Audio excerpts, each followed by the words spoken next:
Yeah, man. Hey. We in here. Claim your inheritance. I was sorry. You did it. You did it. I'll try to help you out. No problem. No problem. So, you know what I'm saying? Tonight is the first day of the week, man. You know what I'm saying? Going on the second, as soon as the sun go down. So, you know, we like to talk about real estate on the first night. You know what I'm saying? But at the same time, Stephen Hawkins just said, Stephen Hawkins robot controller just said the dumbest thing you could ever imagine. So we got to examine that and go ahead and debunk it right quick. I ain't even looked at it yet, and I know good and well it's wrong, because Stephen Hawkins, robot handler, is a liar. Okay, so we're gonna check that out in a minute, but this is gonna be real organic. It's gonna be real quick as far as the real estate go. Okay, I'm gonna just expose these tax liens right quick, real organic like. Shalom, Alvin. We ain't seen you for a minute. He behind now. Peace, peace, peace. What up, y'all? Behind now. He don't want his cover to be blown. Ain't nobody hide from y'all. I've been looking at y'all. He behind now. All right, I'm going straight to Google now. This is what y'all need to do. Go with Google. Google knows almost everything except for how to interpret stuff. So, but it has the storage capacity for everything. You know what I'm saying? Tax liens. Let me see. Let's go to tax. Not tax liens. Let's go to tax delinquencies, right? Delinquency. And then I'm going to go to my county. You got to type in your county after that. Okay?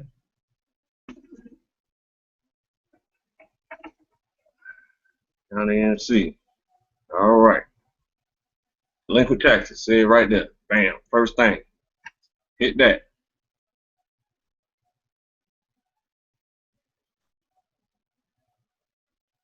While you at it, you might as well hit up your official homepage too. Your official county homepage. You're going to have to go there next. Okay. No, you don't. Here you go right here. All right. All these are delinquent taxes. All right. So somebody owed 26. I know you can't see it. Let me blow it up for you. No problem. No problem at all. All right. So somebody owed 2,600 right there. See. All right. So it don't say the address right here because black people can't read. So they want to make sure black people like Garfield can't read. So they want to make sure you can't figure this out. So it's like a puzzle. So you got the bill number right there. They want you to put the bill number up here. Bam. And they want you to search. Hit the search. Give you computer time to compute. Bam, what you got? Oh, it just give you that one address. Okay, so that's why you need to go to the official homepage of your county. You go to the tax location, tax information. You go to property tax search. Real simple. Give your computer time to compute, except the bullshit, whatever they talking about. I ain't never read it. Don't care what it say. It real estate. And then go right here to the bill number. Pop the bill number in. Change this to bill number. Bam. There you go. What it say? Samuel Pittman Guy, right? Ain't that what it say right here? Samuel Pittman Guy and wife. Then EDN. Okay. Hit that. Now you got the address. See what I'm saying? So now you got the address. Now you can look at how much the property is worth. The property is worth $190,000 right there. Say $190,000. But they about to get foreclosed on.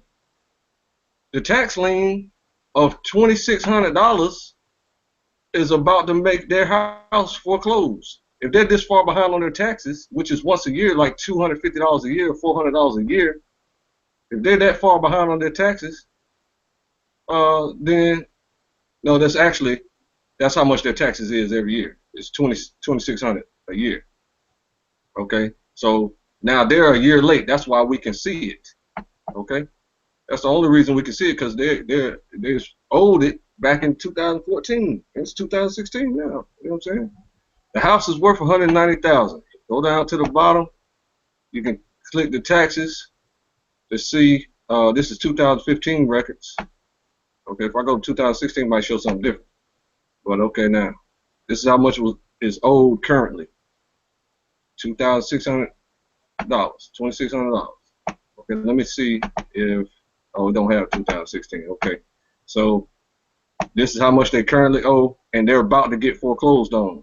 If they're this far behind in taxes, a year behind in their taxes, which is a small amount compared to the value of your house, then clearly they're behind on their mortgage too. So you can call them up, refinance their property. You can come to us, get a loan for their house, buy their house, what they owe. Buy, give the owner of the bank of the house is the bank. So you give the bank the money that the people owe on the house. They owe a certain amount of money on the house. They might owe 100,000 on the house. House is appraised at 204,000. The tax value on the house is 190,000. Okay, so they might owe 100,000 left on the house. So you give the bank 100,000 through the loans, you know what I'm saying, that we have available for you, and now you own the property, and they can stay in their house for a lesser rent. You want to lower their rent too, if you can. But however, what you really want to do, if you don't feel like doing all that and going through all that headache of, you know what I'm saying, buying the house, because you don't know how to do it, because you ain't never came to the class to learn how to do it, then you go pay off their taxes, 2,647. Now you got a tax lien on the property, and the county got to give you back 15 to 30% interest a year on your money. You know what I'm saying? So this is what people do with these tax liens. Once it goes in default, you get a tax lien certificate, and you do this 100 times a month. See what I'm saying? Go pay this off 100 times for 100 different houses. So now you're getting 15% of 2,600 is let me pull out my calculator. Hold on a second.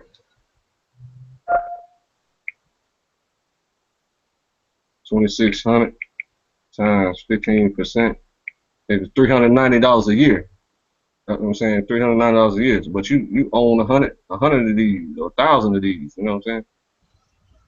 So now you got you $39,000 a year for, if you got 100 of them, $39,000 a year that you're getting back just for paying off people taxes. You pay off somebody's taxes, bam. The county must reimburse you your money that you paid for the taxes, and they have to give you extra. They're mandated by federal, state, county, city, international law to repay your payment with interest, a minimum of 15% anywhere in the country. So this is a technique that Polite teaches often. You know what I'm saying? I started watching him about 5-6 years ago, and that's what got me motivated back again into getting into real estate. And I just got reminded about these tax liens. My little brother called me yesterday on the Sabbath, talking about, let's go down to the courthouse and find these tax liens. I said, man, it's the Sabbath. Fuck the Sabbath. This, that, and the third. Let's go get this money. I said, man, it takes a long time to get money from tax liens. He don't know, because he ain't smart enough to know that. So it takes a year to get your money back. You just paid $2,600.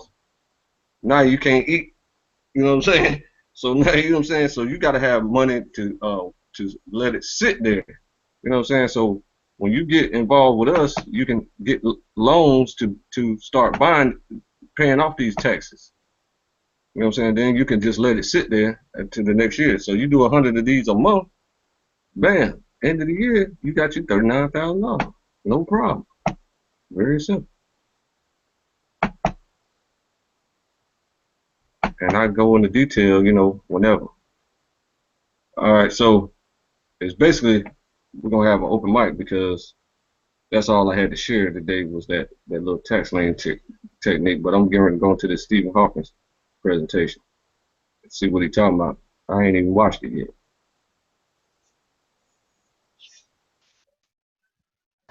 Hey, y'all can hear me?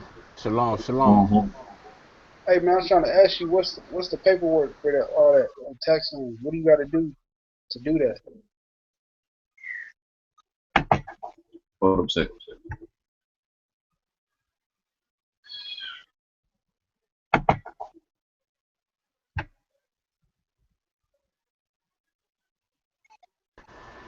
Okay. Yo, man, I came across a Bible from 1892.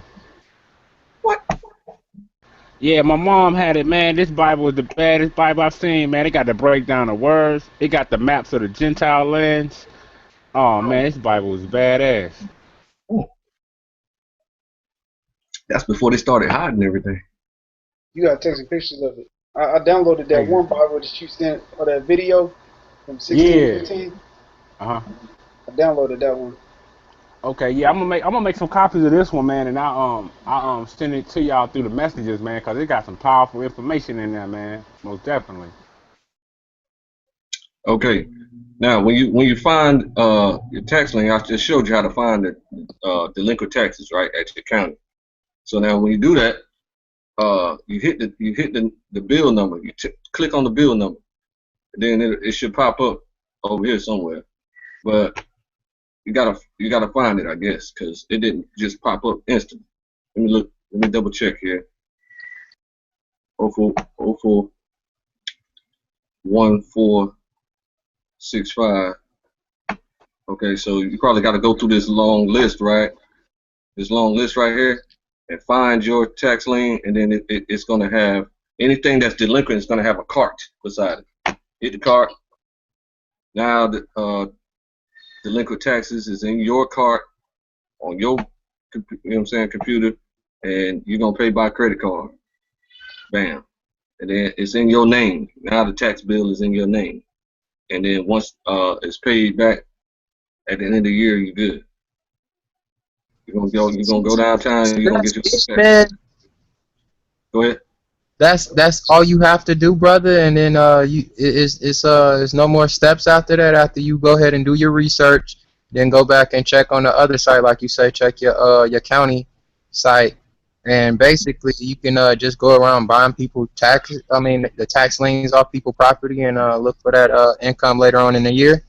Damn right. What you got to get a tax certificate. You got to get that, which is a receipt. So you go get the receipt, and then you say, you mind if I get my tax certificate?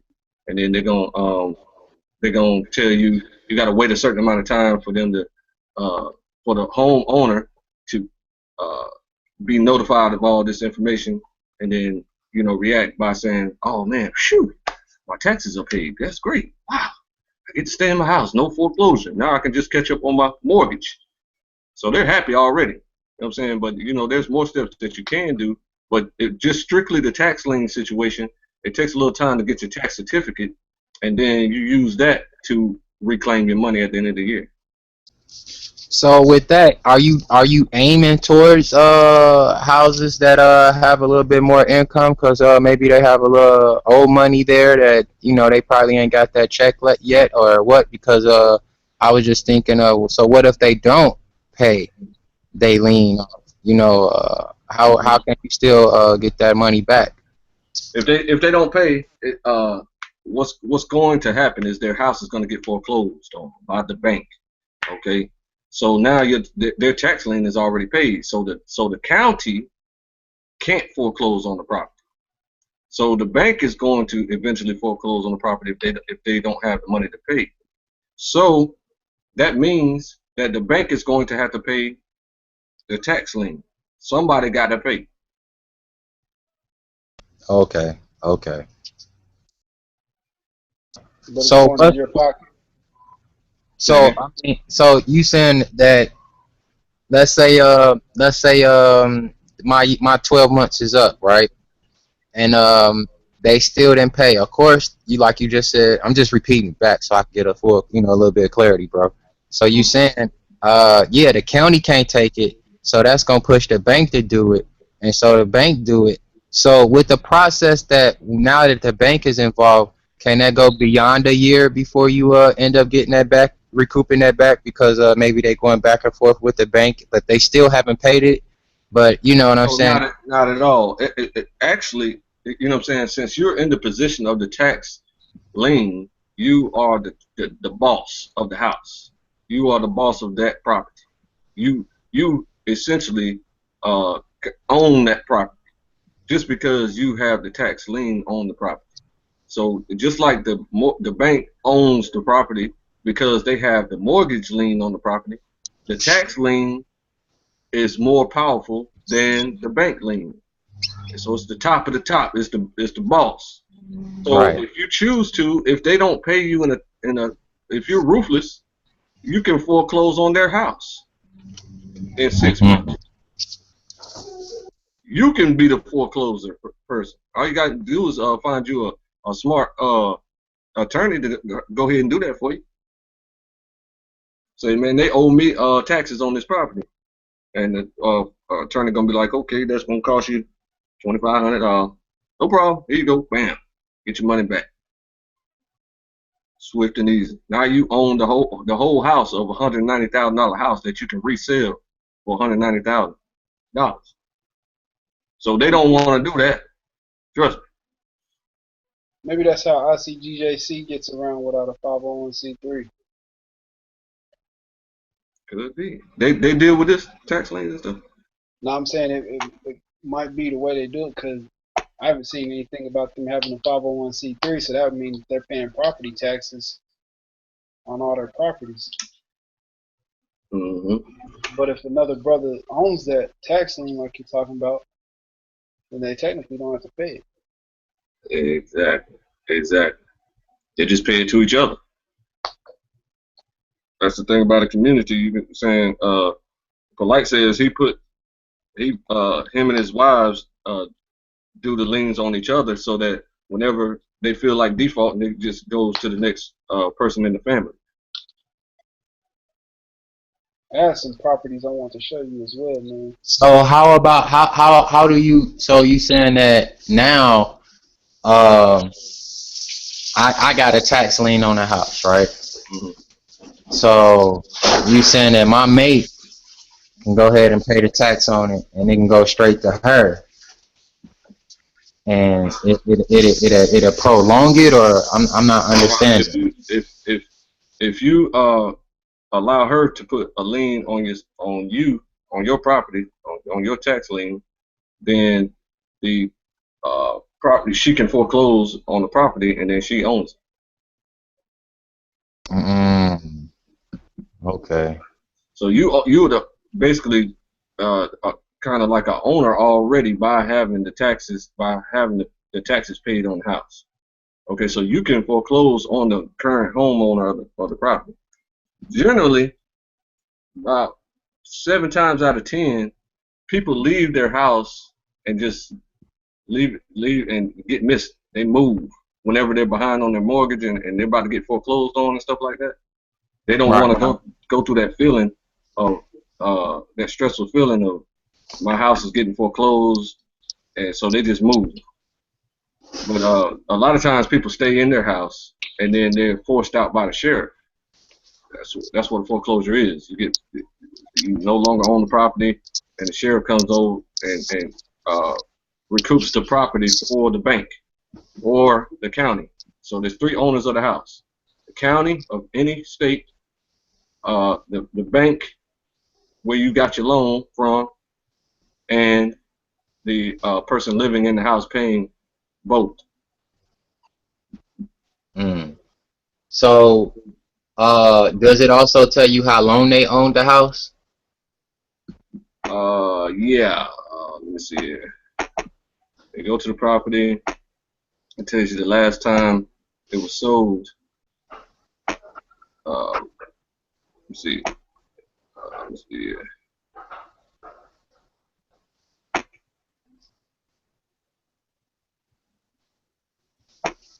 Okay, so it was sold. This particular property was sold July 1st, 1984. Okay. And this is the deed page and the book page, so you can look those up too and see the facsimiles of the original contract with their signatures on it. You know what I'm saying? Right. So would you suggest a person look in a well-off neighborhood and then also kind of go that with the comparison of how long they owned the house and maybe use that as a better judgment, or like it gotta be ways to see what type of people that is probably gonna pay. So Uh-huh. you know what I'm saying? So you getting that back, or you know Right. what I'm No, you're saying? gonna get it back regardless. It's a hit or miss with who's gonna pay or not. You never know. You know what I'm saying? Because it can be very wealthy, people that appear to be very wealthy and they max out all their bills, so Right. they don't have the power to pay. You know what I'm saying? Like I was looking at a house a few months ago that was like 1.6 million or something. It was like the biggest house in this nice little neighborhood, like a $300,000 neighborhood, but his house was worth like 1.6 million. So it was the biggest house in the neighborhood, huge and looks great too. And the man ran away. He moved to Charlotte. You know what I'm saying? And just left the bank to foreclose on the house. So now, you know what I'm saying, they foreclosed on it for about 400,000. A house worth 1.6 million. You know what I'm saying? So they got it for pennies on the dollar, and they're getting ready to resell it for something like 800,000 or $1 million. You know what I'm saying? The bank. That's how the bank do. So So let's say that you end up paying that. So you saying when he ran off, right? Because I know I'm repeating the damn question, but I'm just trying to beat it in my head, and also probably the viewers too. Let's say you jumped on that one though, right? And so when you jumped on it, and let's just say that, or matter of fact, let me ask that too. Would you also try to get in contact with the people? yeah, I did try to get in contact with him, but it was a little difficult to catch up with. So I couldn't Right. find So okay, so let's say you jumped on the lien. Let's say you also contacted him, and let's say when you contacted him, he was like, "Man, look, I ain't gonna pay that shit. I'm ready to leave." So, would you suggest, or do you think that it's a way that you could have go ahead and gave him a little bread down to hurry up and fucking leave, and then you talking you about stated, if I'd have found him in the house before he left, before he yeah, ran away. right, Yeah, see, that's what you want to do. That's exactly right. Like that one that I showed you, that's 2,600, right? Okay. uh huh, Imagine these people; they are still in the house right now. They are. So in New York, there are whole companies that there's like 50, 60 companies that go around to these people's houses and they say, hey, understand you might want to refinance your house because maybe a bill is too high or something, because they see this, they see that you owe $2,600 on your house, so they right, know damn well that you're behind on your mortgage, so they know you're about to get foreclosed on. So instead of getting foreclosed and moving away and running away from your obligations, these companies call or they knock on the door and ask them. They do mostly call them, and they say, would you like to refinance your house so that you can stay in your home and not lose your property? See what I'm saying? So all you have to do is pay off whatever they owe on the house. That, like that $1 million house, he might have owed 800,000, 900,000 left to pay on it. He might have owed $1,400,000. You know what I'm saying? I don't know what he owed on the house. But then, bam, you can make a deal with the bank, because they're gonna foreclose on the house for pennies. So they're gonna have to pay $400,000 to get their house back. Okay, to the insurance company. So your house is effectively paid for. Period. So now, when the bank forecloses on the house, instead of making 400,000 or reselling it for 800,000, you could just give the bank 500,000, 600,000, 700,000, 800,000, and then now you own the property. So the people can stay in the house for a lesser rent. You want to lower the payment so they, you know what I'm saying, so they can finally pay the thing. right. But see, now you got a problem in that position, because you got you got to sit there and wait on the money. So you got to be a landlord, and that's a 30-year investment. You know what I'm saying? You don't want to get into the landlord position. You want to make quick in and out. Okay. Right. So if you buy the property from the bank and now you own it and you keep up with the taxes on it, right? And the man still can't pay. So now you got to foreclose on the property and kick him out. Get the sheriff to kick him out. So now you got to resell the property. That's a year. That's a year and a half process. Right. Yeah. Yeah. That's what's But up. either way, there's three people that has to pay: the homeowner, the bank, or the county.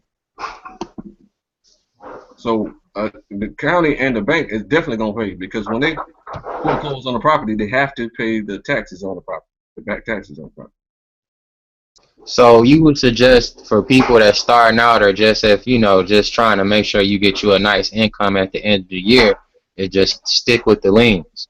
Exactly. And that's polite hustle. So in order to teach you this, you got to pay them $1,000, $1,500 to learn the ins and outs, the little details about this.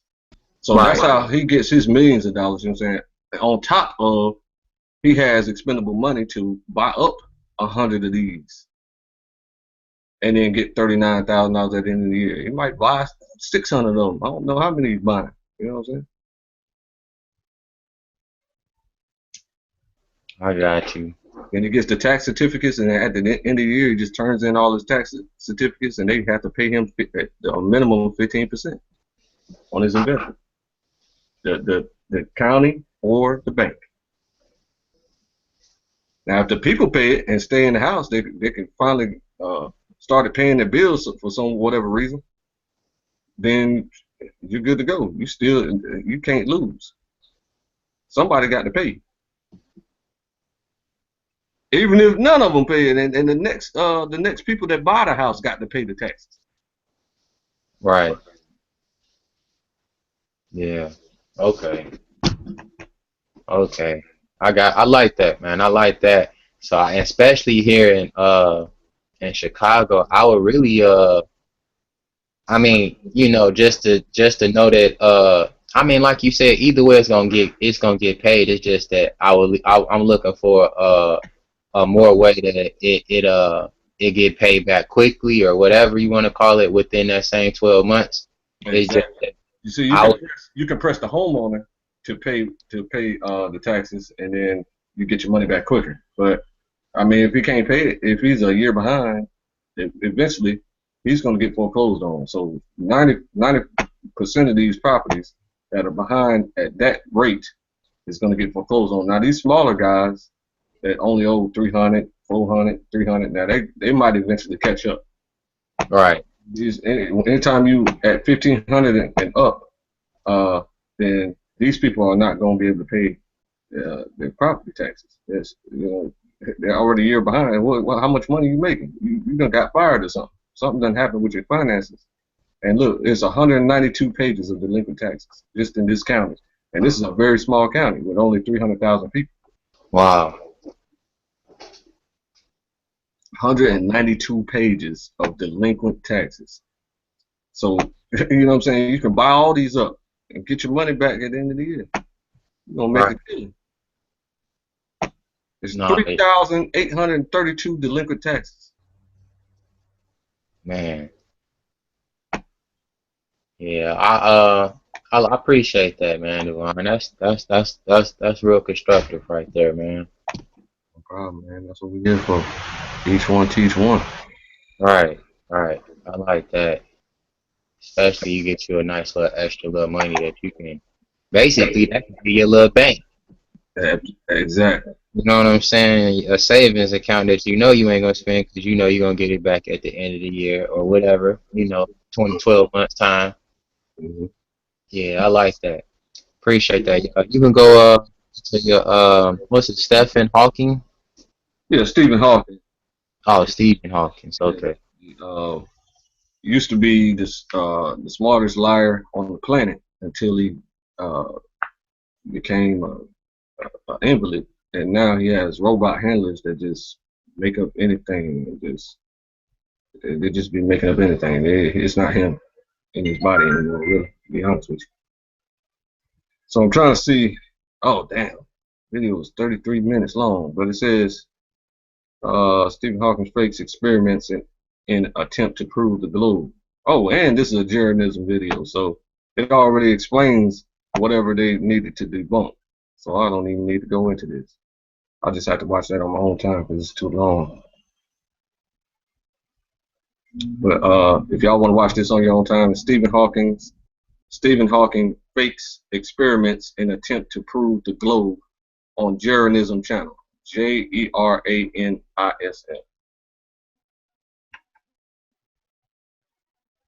All right, we open that. Shalom to everybody on the panel. Lion Bear, Ratazar, Amazai. That was Black Star Kickback Startup Kickback Podcast speaking, and we got the Unseen in the beginning, and Madon Kimmy. Shalom to everybody. Shalom, brother. Shalom. Shalom, Mark. Yeah. You had any more conversations with the brother I put y'all in tune with? Y'all can talk. Did y'all have any talks about the situation south of the border? Yeah, we've been talking to him. So I'm just being patient. I don't know exactly what's going on. You know what I'm saying? Right. You got his schoolwork and shit too, like that. You know what I mean? They Right. normally, That's what's up. normally staying busy with school, I guess. That's what's up. But y'all was talking about you said something about real estate. You had tied the Bitcoin into real estate earlier. I heard a little bit. I didn't hear exactly what you were saying though. Basically, all I was saying is, I'm still doing a little research on it. But as far as the ethers, I think that's like the second cryptocurrency, and it's basically made for contracts, a little bit something like what you talking about. So it's like, I ain't gonna speak on too much about something that I don't know about, have a full understanding. This is something I just basically got introduced to. What Amazon? What was that time we was talking about that? That was about almost a month ago. Yeah, it was recent. Yeah, about a month ago. So, I'm still, reading up on it or whatever, but I know Ethers is more about contracts. So I'm pretty sure there's something in that little world over there that's basically similar to the same as this, that you'll probably go around buying people's contracts or some shit like that, and they have to pay off on it or something like that. So, we keeping eyes wide open on everything. You know what I'm saying? That's right, man. You got to take all options of advancement. You know what I'm saying? So now you know for a fact everybody's watching. Anybody that watches the intelligence community is watching. You know what I'm saying? So everything that you're looking at, all this stuff. You know what I'm saying? Right.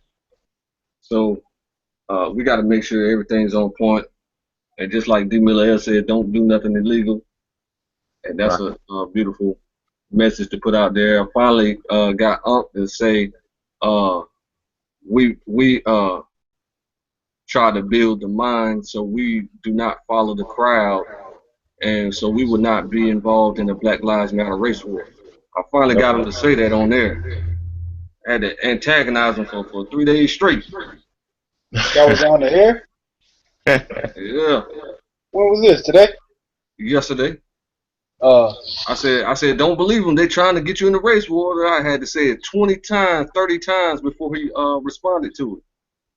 What was you on his call-in show? Nah, he has a little hangout all the time. So I was in his chat, telling them they trying to trick you to join the race war. I had to say it about 40 times. He blocked me 2-3 times, and then finally said it. So while I was blocked, I just went ahead and left. Mm. Well, yeah, I wouldn't be telling nobody to do nothing, you know, stupid or nothing like that. Yeah, we ain't got no nuclear weapons. We got to do this on a more intelligent way. Hey, you Uh, know what's crazy is I ran into a concave earther that said nuclear weapons are a hoax. oh wow, I don't know about that, man. Hiroshima and shit, man. Come on, man. There's people actually fucked up over that shit. Yo, he said that You know, I have considered that before.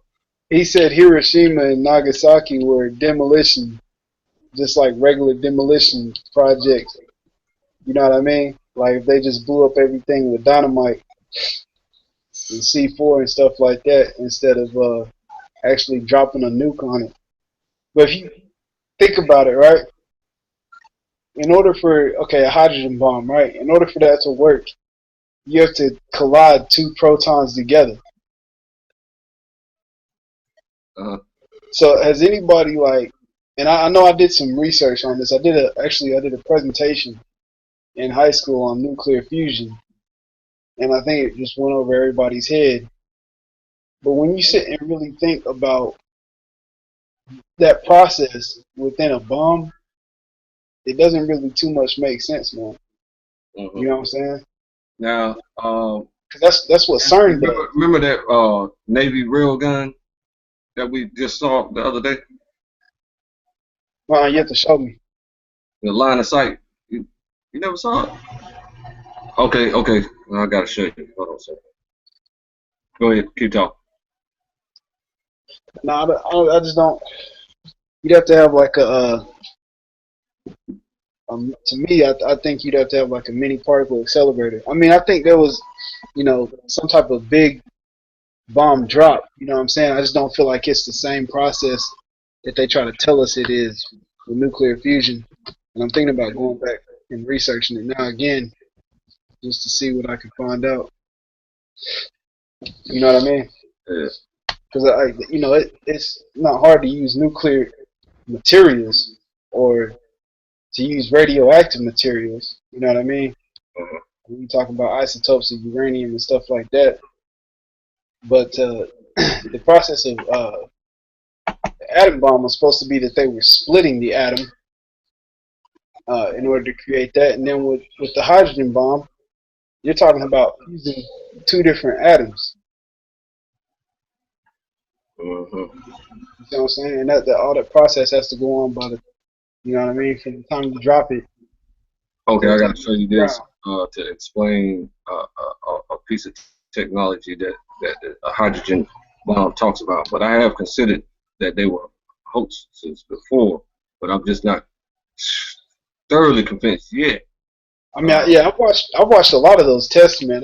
You know what I mean? Uh-huh. So I'm not real. You know that Those the look hoax like thing is doggone kind of some new to fake. me, but Those tests look like some old fake stuff. You know what I'm saying? It's for real, man. They look like, you know what I mean, like little models, like on the floor or something. right, like they're blowing it up on the ground. They're not dropping it. Mm-hmm. Yeah, and that's Okay, what now I this got. is the Navy railgun right here, right?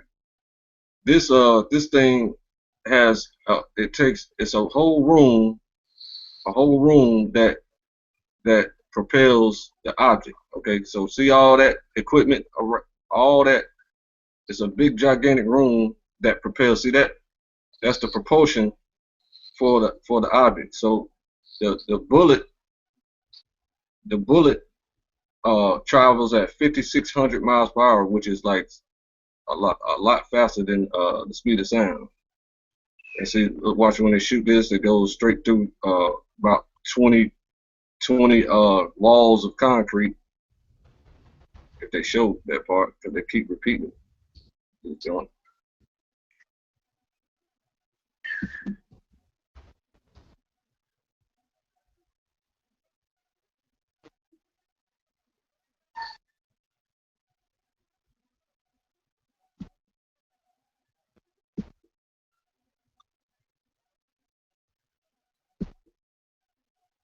Okay, so it's a line of sight situation that can travel 250 miles, and it has to be able to see the the target in order to, line up with the target and hit it 250 miles away.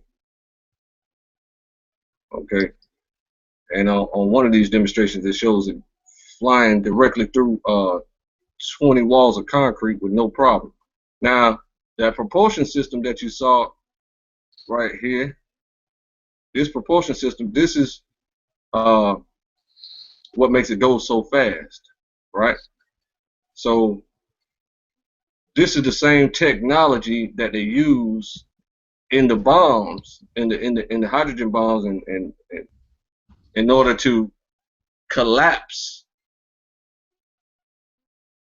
the atoms together, the uranium, the enriched uranium, on itself, so that the protons can hit each other. It goes at a super high rate of speed, and it collapses on top of itself. And you know what I'm saying, in order for the protons to connect, and then that's what causes the explosion. Now, see, knowing that technology don't mean that it's real though, because we weren't there to know if it was used, but I think it was used based on how Japan surrendered, and you know what I'm saying, and all the radiation and shit. the radiation poisoning everybody got, you know what I'm saying, and Yeah, I definitely think it was something nuclear. Like when I think about, because the first one was used with uranium, but when it comes to that fusion process, I'm starting to rethink that a little bit. You know what I mean? Hey, yeah, I think it's real, man, because the scripture did say how they will be wiser than Daniel. yeah, and Heavenly Father created the smith that created the waster to destroy, and their arrows, they're gonna send them out, and their arrows will not miss their mark. So that nuclear war is described in the Bible, which we're talking about your tongue and your eyes gonna melt out of their sockets and all that stuff. It's describing radiation destruction. I agree.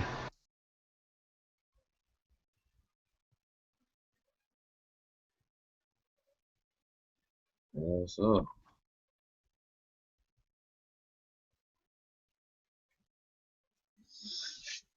You see, this is saying that they heat up the deuterium and tritium isotopes of hydrogen, and heating them up to 100 million degrees is what caused them to fuse. I don't know, man. That still sounds a little bit fishy. I don't know, man. These people are desperately wicked. Desperately wicked. That shit went through 20 brick walls, man. What the fuck? You ain't ducking behind nothing. Satan hooking them up, man. Yeah. Hey, but remember what we was talking about with plasma? Uh-huh. And I was talking about how the electricity ionizes the gas in the air and causes it and creates the plasma. Yeah. Well, it seems kind of fishy that they tell us that the way the sun works is by fusing hydrogen atoms and turning them into Exactly. And then this says that they heat it up to 100 million degrees. Why is it not the same process that, like I said, with CERN, where they're smacking those protons together? Yeah, because they using smaller amounts. So they use like a less. Let me see here. Less than a grain, which is like a 10,000th of a gram. Oh, no, they clumping them. They clump them together. About CERN? Yeah. Yeah, they clump them together and let them break each other down. Oh, they keep colliding them over and over again until they get small enough to collide at the atomic level. Yeah, and then they like try to observe the fallout. Basically, they try to observe what's coming off of those collisions. We're gonna find out exactly what's going on when we visit that. Probably go there in November sometime. I used to. I think a lot of it is top secret. They keep all the data out there. Like you can sit and watch their data and the power levels and all the energy levels and everything. Yeah, they're not expecting us to understand something like that. So Yeah, but I think they cautious of them Russians and them Chinese, man, because especially them Chinese, man, the way they advancing in the technological world, man, it's kind of scary. yeah, yeah. Hey, but see, people don't know, but we got a. I think America has an even bigger hadron collider. What? Yeah, and then they sent a damn CERN sent a neutrino detector over here for America's hadron collider. You see, people ain't up on that shit, man. I ain't know that. Brand I new. want to say it's either just almost as big or bigger than CERN. I'm gonna look it up right quick.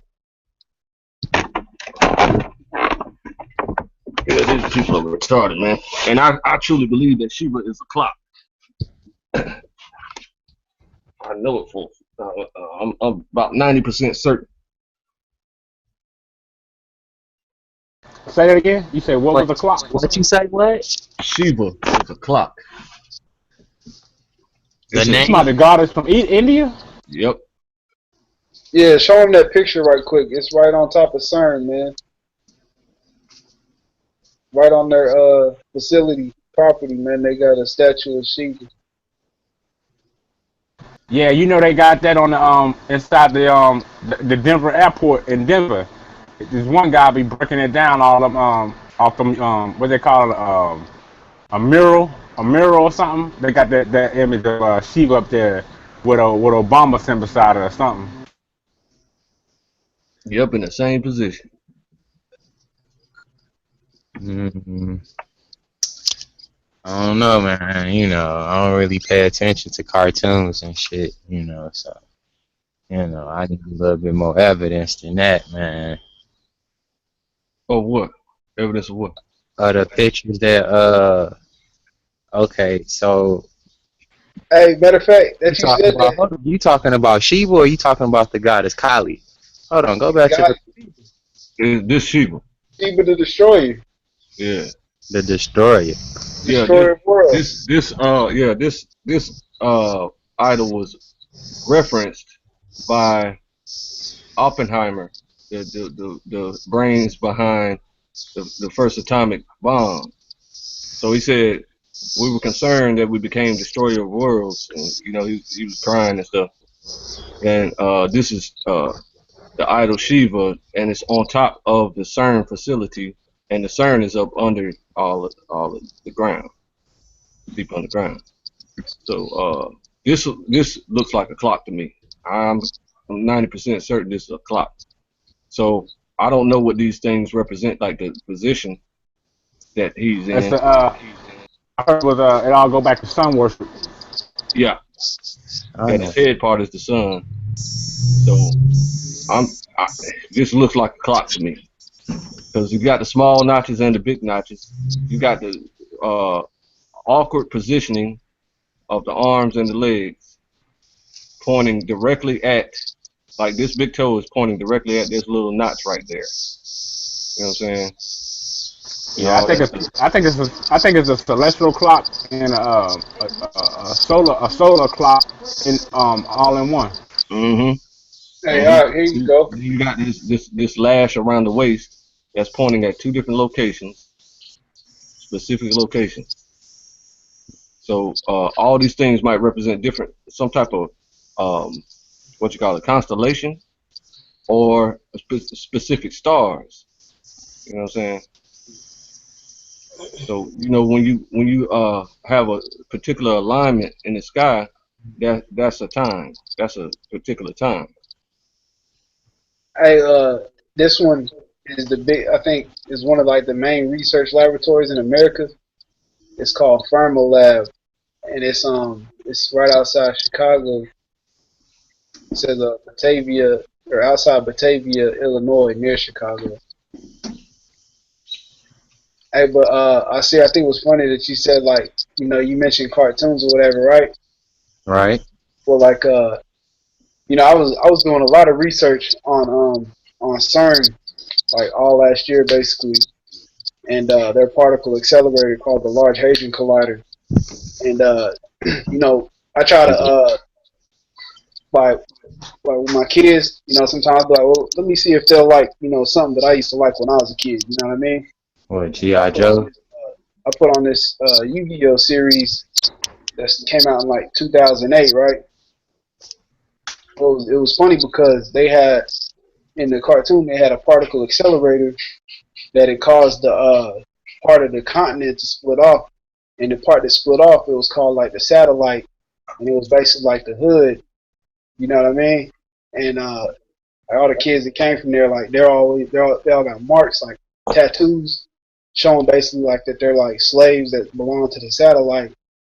And before that, as the continent is split, they noticed the correlation between spikes of the energy during the particle accelerator tests and earthquakes, like major earthquakes. You know what I mean? So every time they would run the particle accelerator, there'd be some kind of major earthquake. Well, during CERN, when CERN got like a lot of times, every time they pretty much it seemed like every time that they test something, there's a major earthquake that happens, like that one in Nepal that hit up to like, you know, one time it was like 7, one time it hit up to like 9. You know what I mean? CERN, that's what's causing a lot of these earthquakes too, man. If you look into it, you can see that it's they like do call it exact CERN. times. Yep.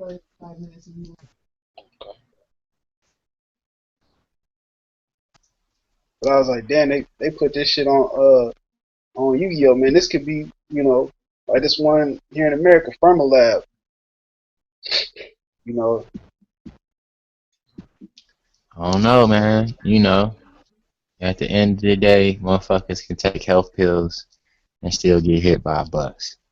We all reaching the same goal of we gonna die anyway, man. yeah, they got these deep underground facilities where they're running these tests, and they keep it at like what was like negative 256 degrees Celsius. Who dialing, man? I couldn't even It's hear like you. superconductor magnets. So they keep them cool. They keep those superconductor magnets cool. But that's what pushes the particles uh, through the collider. Oh, you talking about the particles and shit? Yeah, Yeah, I seen something on that. It was real interesting though.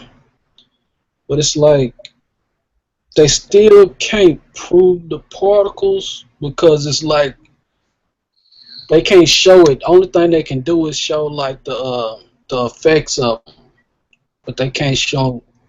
They don't have anything to like actually show it themselves, like the particles themselves. But the way they break it down with the mathematics and show the results and all that, you know, it sounds pretty solid. yeah. It's like what they said they were trying to do was break physics basically, and they're trying to open up portals and see if they can see into other dimensions and shit like that. So they basically like we've learned everything we can learn on physics. Now we're gonna try to go beyond that. Yeah. You ever And heard they, the one that they call ghost particles? or I thought it was the God particle. They already found what they call the God particle, which is the Higgs boson. But When, when say I was again? talking about ghost particle, that's the ones like if I remember it right, it's like it's one particle. It seems like it's just one by itself, but then like whatever you do to that particle, it affects another particle somewhere else, and as you manipulate that particle, the same manipulation goes on. So it's like it's some kind of invisible tether of information between them to where they communicate like that. Yeah, I know what you mean. It's kind of like the synapse in the brain, like how the cells communicate between that space.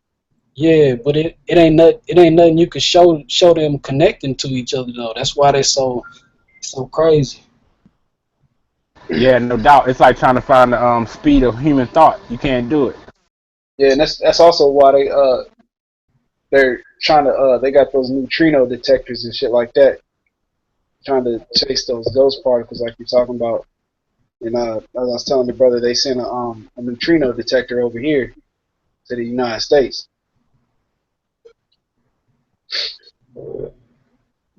Okay, now everybody's been talking about recent, you know what I'm saying, situations and like the urgency of unity and things like of that nature. So I want to kind of explore that while we got the chance, while we got so many different ideologies here. You know what I'm saying? So people are talking about should we merge uh, ideological systems, and of course most people here know my concept on that, which is all you have to do is have a goal and then work to reach that goal. So the goal for this particular platform is to form a nation with our own military and economics and schools and hospitals and everything else. You know what I'm saying? So how do y'all feel about that? Anybody can take that. Well, All right. no, you go. You go ahead. No, you good? Go ahead. Alright, yeah. As far as merging the ideological systems, I think that would actually hurt us more than help us when it comes to the unity thing. And I come to it from this position. It's like uh, whenever you look at something that's really successful, it's successful because it's very diverse. It's like when you look at any successful military, you don't have everybody running around as an infantry. Some people are infantry, some people are medics, some people are commanders. You got different people who excel in different areas, and what happens is because they have that diversity, when they do unite in that military force, they become more formidable together than they would separate. Yes, sir. Yes, sir. Was that it on that? Man, I Nah, mean, you on could the head apply with that that. to anything, man. You could apply that to people. I mean, shit. Look at black folks. Look how diverse black folks is. Man, black folks been suffering through I don't know how many holocausts all over the world, but they still doing it because it's too many of us spread out and we too diverse. Beautiful, beautiful. So yeah, so that echoes exactly my sentiments on geeky knowledge should not keep you from accomplishing a goal. And like I said, our goal is to form a government and a military. Okay, now so like you brought up with the military, there are countless people with countless different ideologies. There's atheists, doggone Buddhists, everybody's in the military, but they're commanded to do this. They're commanded to do that. So that unification and has mental diversities, but the goal in front of them is this. So do it. You see, or get washed out. You know what I'm saying? Get dishonorably discharged, Yeah, yeah, or fight against it and get brought up on treason charges. Go ahead. You know what I'm saying? yeah. But then I'm not completely against the idea of a certain portion of everybody. Just a certain portion, not everybody as a whole, but a certain portion of of us coming together and merging ideology. How do you say it? Yeah, ideologies. Yeah, ideologies, right? I'm not against that because that itself will present another aspect of diversity because they're going to come up with a completely different cultural system with all them coming together. Uh-huh. Just for that idea. So it's good. I would say it's good as long as it's on a controlled scale, but not like universally, not everybody. Well, everybody's more comfortable with building with people who think like them. Okay, so that's why I'm gonna have, you know, some people on the show here who are pastors, right? Yeah. So in the Hebrew community, is in the Israelite community, it's very difficult to convince pastors that their whole entire congregations are generally 99% Israelites, right? Mm. So now this has been happening a lot more often. So now it's probably about 15 pastors in the United States that know that think that they're Israelites and teach their congregation that they're Israelites. So there's these particular ones. There's 4 of them, and they, you know, are going off the grid. This is a whole new movement that, you know, everybody's doing. White people, everybody's going off the grid, and I would counsel against that. Do not go off the grid. That's going to cause the powers that be to hunt you down and kill you, literally dead. This one pastor has 40 acres. He, you know, moved probably about 10, 15 people on this property, just like uh, there's a guy in our community called Pastor Dowell, who was an adulterer, and he has what about 90 or 100 something acres, and got about like 80, 90 people living on his property, and they farm all day long, every day. And so his congregation has to give him silver and gold and stuff for tithes and not money, because they're completely off the grid. So they don't use money or anything. And, you know, they got their own water, got their own solar power and all that stuff. And he made a video a couple months ago, saying, oh, they're coming after my property. Some people got to stand up. You know what I'm saying? There's some things that you got to fight to the death for and stuff like that. So you ain't doing that because of your death. Because if you get lucky enough to survive the first wave of the government coming in trying to confiscate your property, just like what's that boy name? That old white man. Hey, before you go to that one, let me ask you a quick question. This pastor you was talking about, this was a black man? Yeah. Yeah. I done seen that happen before, and that ain't got nothing to do with going off the grid, though. But go ahead, I'll get back to it. Okay, good. I hope you correct that. All right. Now, the Brady Ranch or the Bundy Ranch. The first time the feds went there, the Bundy Ranch stood their ground and ran them off. You know, the Bundy dude is in prison right now. They caught up with him at one of his businesses and arrested him. It's over for him. They ain't gonna never let him out of jail, ever. So that's what I'm saying. And he was connected to the grid too and all that stuff. So that might go into what you about to say. But you can't be completely autonomous like that. You're gonna have to trade with these wicked people. You see what I'm saying? You have to do trade with them. That's all they want is your money. Yeah.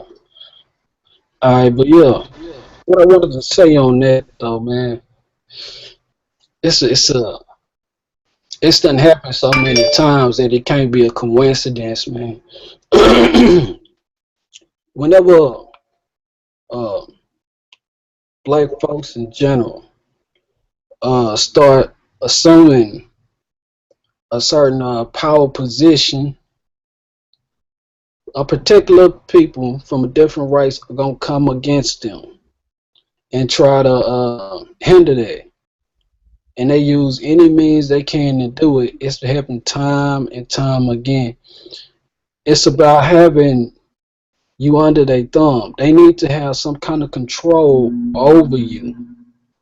Now, it mostly applies to black folks, but it's pretty much across the board with different people. But specifically, they're gonna do it to any black person they try to do it. Let me give you some examples so you know what I'm talking about. Remember Bill Cosby tried to buy NBC at one point. Mm-hmm. All kind of shit started happening with him. Yep. I think his son got killed. Oh man, I didn't know that. Then later on, you remember they had all them accusations. They just happened had all them rape accusations. Tell me why this man was cleared of every single one of those accusations. Yep. Just they did it long enough. I mean, they really wanted to get him convicted, but they did it just long enough to hold it off so that they can come up with a reason not to sell the station to them. Yeah. But Smear their name. even some more examples. You can keep finding those examples. You got matter of fact, it was this white dude who was exposing the CIA for flooding black communities with the drugs and shit, right? Remember Yep. doing the war on drugs and shit? It was a white boy that did that. Why come he ended up supposedly, like the official report came out that he committed suicide, but he had 2 shots in his head. Hmm. Who they committed suicide? You can shoot yourself in the head twice. Can't do it. But that's what happens. See, when you join hand in hand with the Satan in this kingdom, and then you try to break off and do your own thing, it's not gonna happen. And then it wasn't just him. He the only one that died behind that. Michael Jackson died behind that, trying to get too much power. What's that man? Tommy. Muammar Gaddafi. He died behind trying to empower Africa, the whole continent. The shit he was gonna do was gonna upset the European banking system and empower Africa, because they wouldn't have been able to leech off of them, because they would have been a power onto themselves with what he was trying to produce. They knocked him out. Well, when you look at it, all them people you name and all these people, they made a pact with Satan. And once you make a pact with Satan, or you join hand in hand with the wicked, you surely gonna go down, even if you try to do your own thing. So I think if you don't sell your soul or whatever they want to call it, or make that pact with Satan, you'll be all right. But once you make that pact with him and then you try to bring out his information or expose him, he gonna most definitely expose you before you get a chance to expose him.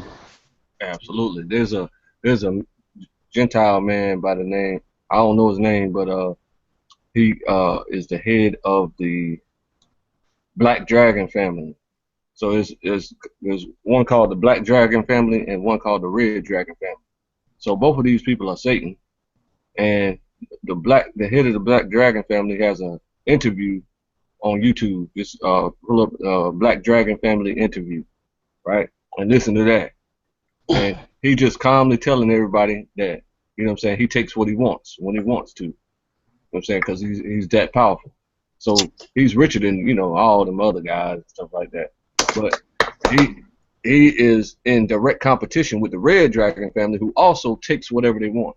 So when these people try to do noble things, and these other megalomaniac crazy people just say, nah, hell, you know what I'm saying, I don't want that to happen. I take what I want, and I'm gonna smear your name. If I can't smear your name, I'll just kill you. See what I'm saying?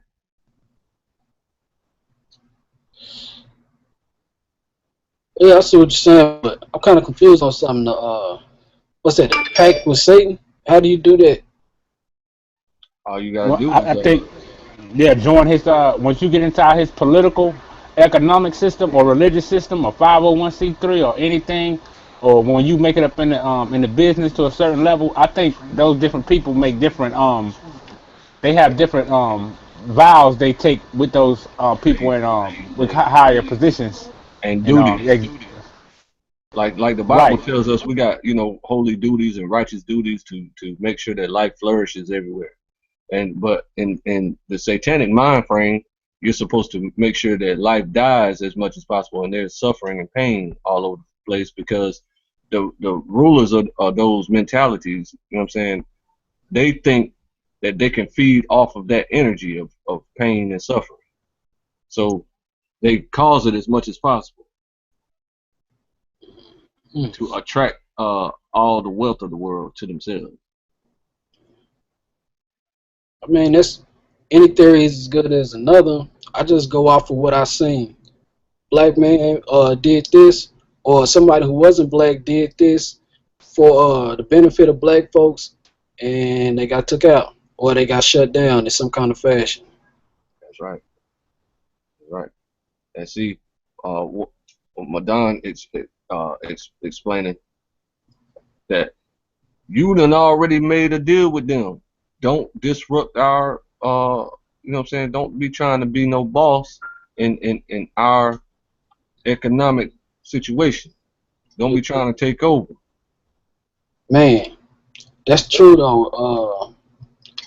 That they don't want you to try to take over their economic system. If you man, I seen this lecture. I can't remember if it was a lecture or debate, but I remember General Seti, he had put it up, and it showed all the wealth in the world, and it was showing like basically like the normal average everyday person that go to work.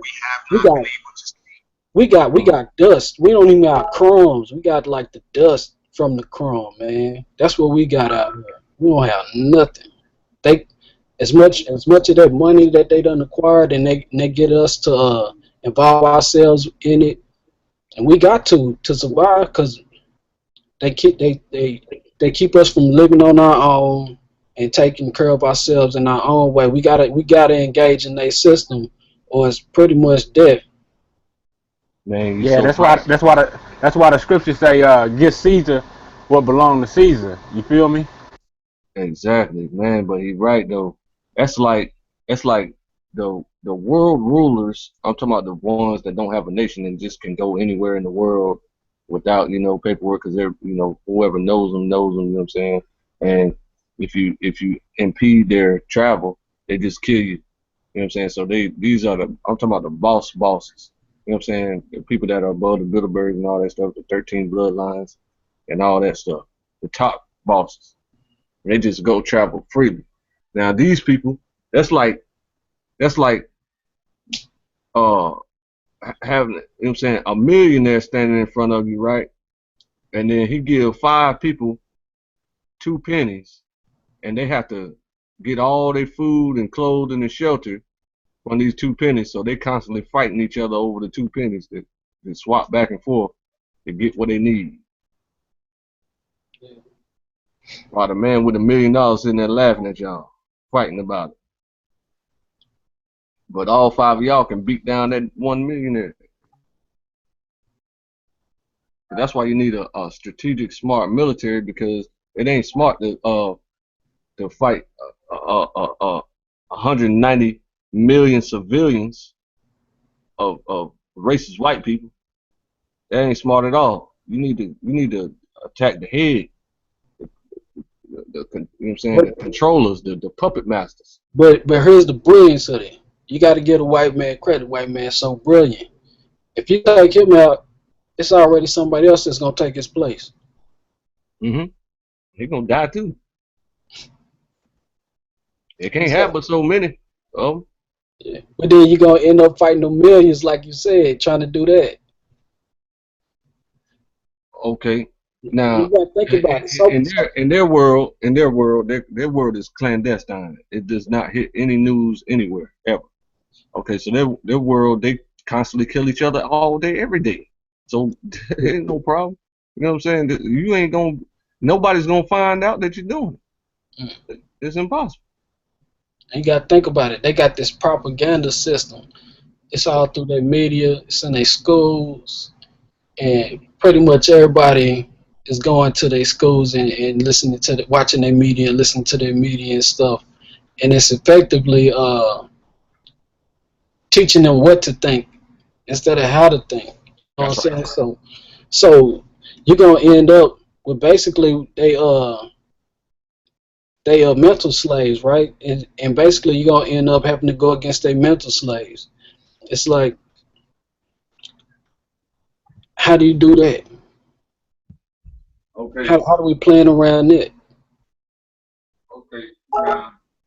See, they do got lots of zombies, but see, what you're gonna have to do is make a case to win the hearts and minds of the people. You see what I'm saying? So while you going around doing what you need to do to ensure the peace, tranquility, and health and safety of the the population of the earth, you need to be doing a PR campaign in the media. You see what I'm saying? But at the same time, just like all these sovereign countries. Yeah, but you know, we go back to what Bill Cosby was trying to do. He was trying to get one of the media spots. Yeah, but here go the problem. Yeah. like these sovereign countries, every sovereign country has their own media. You know what I'm saying? So the United States media does not control other countries' media at all. They Right. just go in and coerce them with billions of dollars to say what they need said. You know what I'm saying? But people, some of these countries still present their media however they want to present it.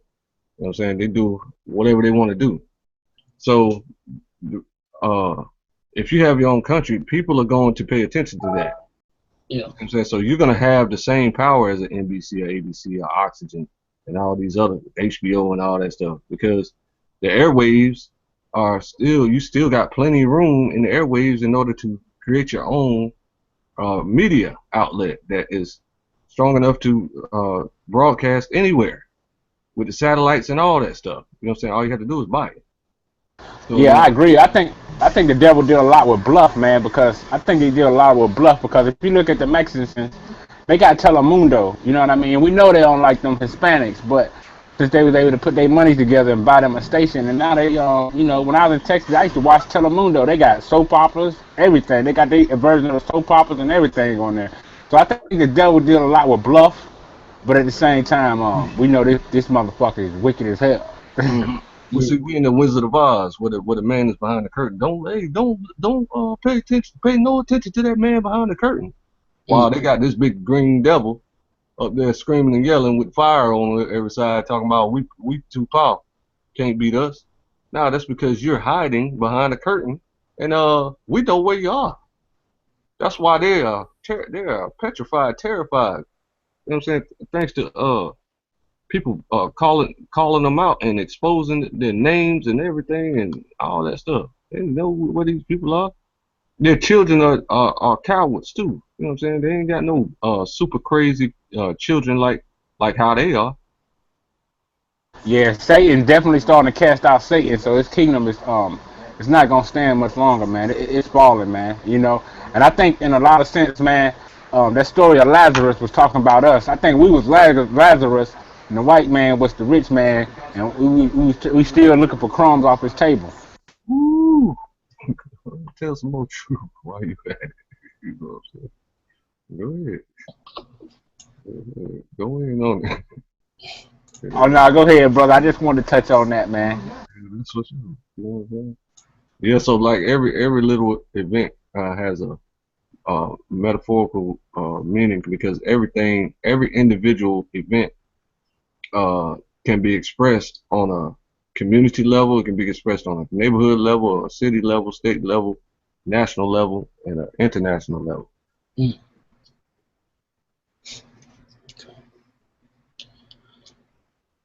Cool. So what's some other aspects besides the media or whatever that we could look at? Well, your boy Anderson, what's his name? The economist guy that helped write Oh, Claude Anderson. Claude Anderson. He's the gentleman who helped write the bill, that the affirmative action bill, and he's thoroughly pissed off that it was misused, because the affirmative action was supposed to be used to level the playing field of black people nationwide, and they misused it, and they fired all the black people in order to limit them. You know what I'm saying? To the token black person in the business now. See what I'm saying? So it made it they misused it and made it more difficult for African Americans to come up. So now he's going around telling everybody, you know what I'm saying, all politicians are bought and paid for, guaranteed. No ifs, ands, about it. So that's all you need is when you build your nation and military. Your military is all military is designed to attract income for the country. So that's why like in the United States, for example, they employ about 90% of America. You know what I'm saying? Because they're the biggest employer. So uh, they're constantly getting money for the country.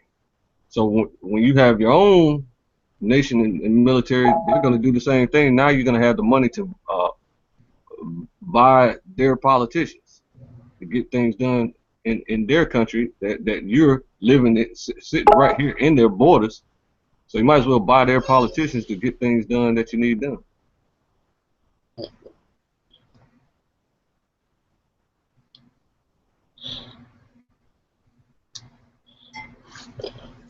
That's another angle. So all angles need to be explored and built upon, but you have to promote it. See, that's the problem that we have. Like everybody's so caught up on trying to survive and get day-to-day money to live, because it's so oppressive out here that they can't focus on autonomy. You know what I'm saying? Like when I try to share things about our inheritance, for example, right? There's a physical inheritance that is can't be estimated. You know what I'm saying? Is that much of a fortune that makes all the world's governments look like a piece of the dust that we are at the current time. So this physical inheritance is owned by African Americans throughout the diaspora of the earth. You see what I'm saying? So nobody knows that. I mean, none of them know that, but of course the world leaders know that. So it's being held in a trust currently, right now, as we speak. So it's sitting there waiting on this nation to be reborn, and then once it's mature and functioning and a prosperous, functioning, viable government, then they can claim that physical inheritance that their ancestors mined all over the earth. You know what I'm saying? Like the Mansa Musa and the Solomons and all that stuff. So now that's all we need to develop our country. And it's so much money that you can share it with the greedy. You know what I'm saying? The greedy just wants money so that they can have as much sex as they want to have anytime they want to have it. That's the only purpose in it. But they want to kill people too. But you just have to prune them and purge them out of society. Yeah. I mean, yeah, that's a big problem, man. The distribution of wealth, man, it's terrible, man. Oh yeah, Hey, man. I had a point that I was trying to make with that. My fault. Oh, go ahead. So when I try to promote that everywhere, you know what I'm saying, that there's an actual fortune waiting on everybody. Nobody really pays attention to it. You know what I'm saying? So everybody's working so hard. You know what I'm saying? But if 1,000 people notice that you can actually claim this fortune, because it cannot be claimed right now because it's waiting on this particular nation to become a nation with one head and a functioning government. So if 1,000 people notice that and they do their part-time and deal with that and promote that part-time, man, we'll have that fortune in no time. But I don't see that coming down the pipe too soon. So what I see for the future is, what I'm saying, the Civil War heating up to full capacity at in about 2 years, and then once that starts, it's gonna be just like the Japanese internment camps, you know what I'm saying, and the German internment camps, where people had to live there. In the Japanese internment camps in the United States, people had to live there for 4 years, and they were released.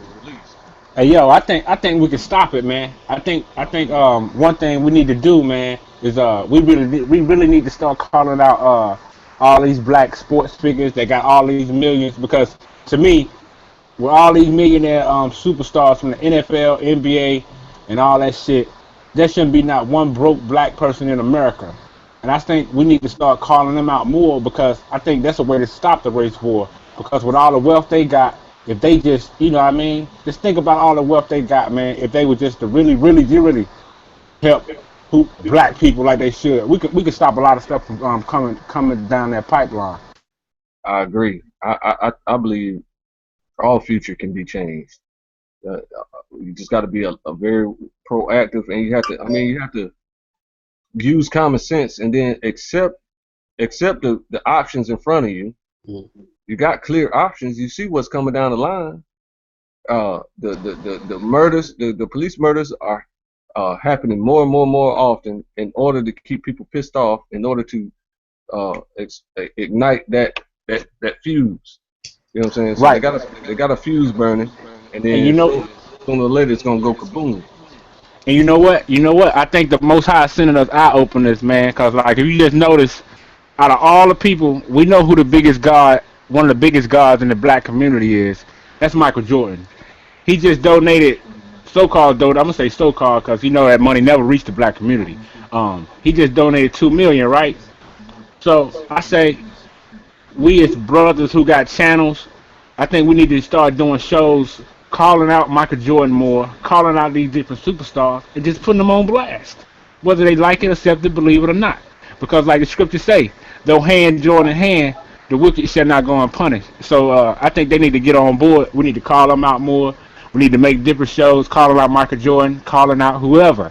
You know what I mean? Okay, And I so think it'll work. okay, there you go. Now, one thing that the Coon shows ask Black Lives Matter. That's the big distraction in front of us right now. What they do on the Coon shows is ask them what are the demands of Black Lives Matter. So now we got to come up with demands. What's our demands? So you want us to call out these millionaires? What's your demands? Claim your inheritance. Support that. Arming our military. That's one.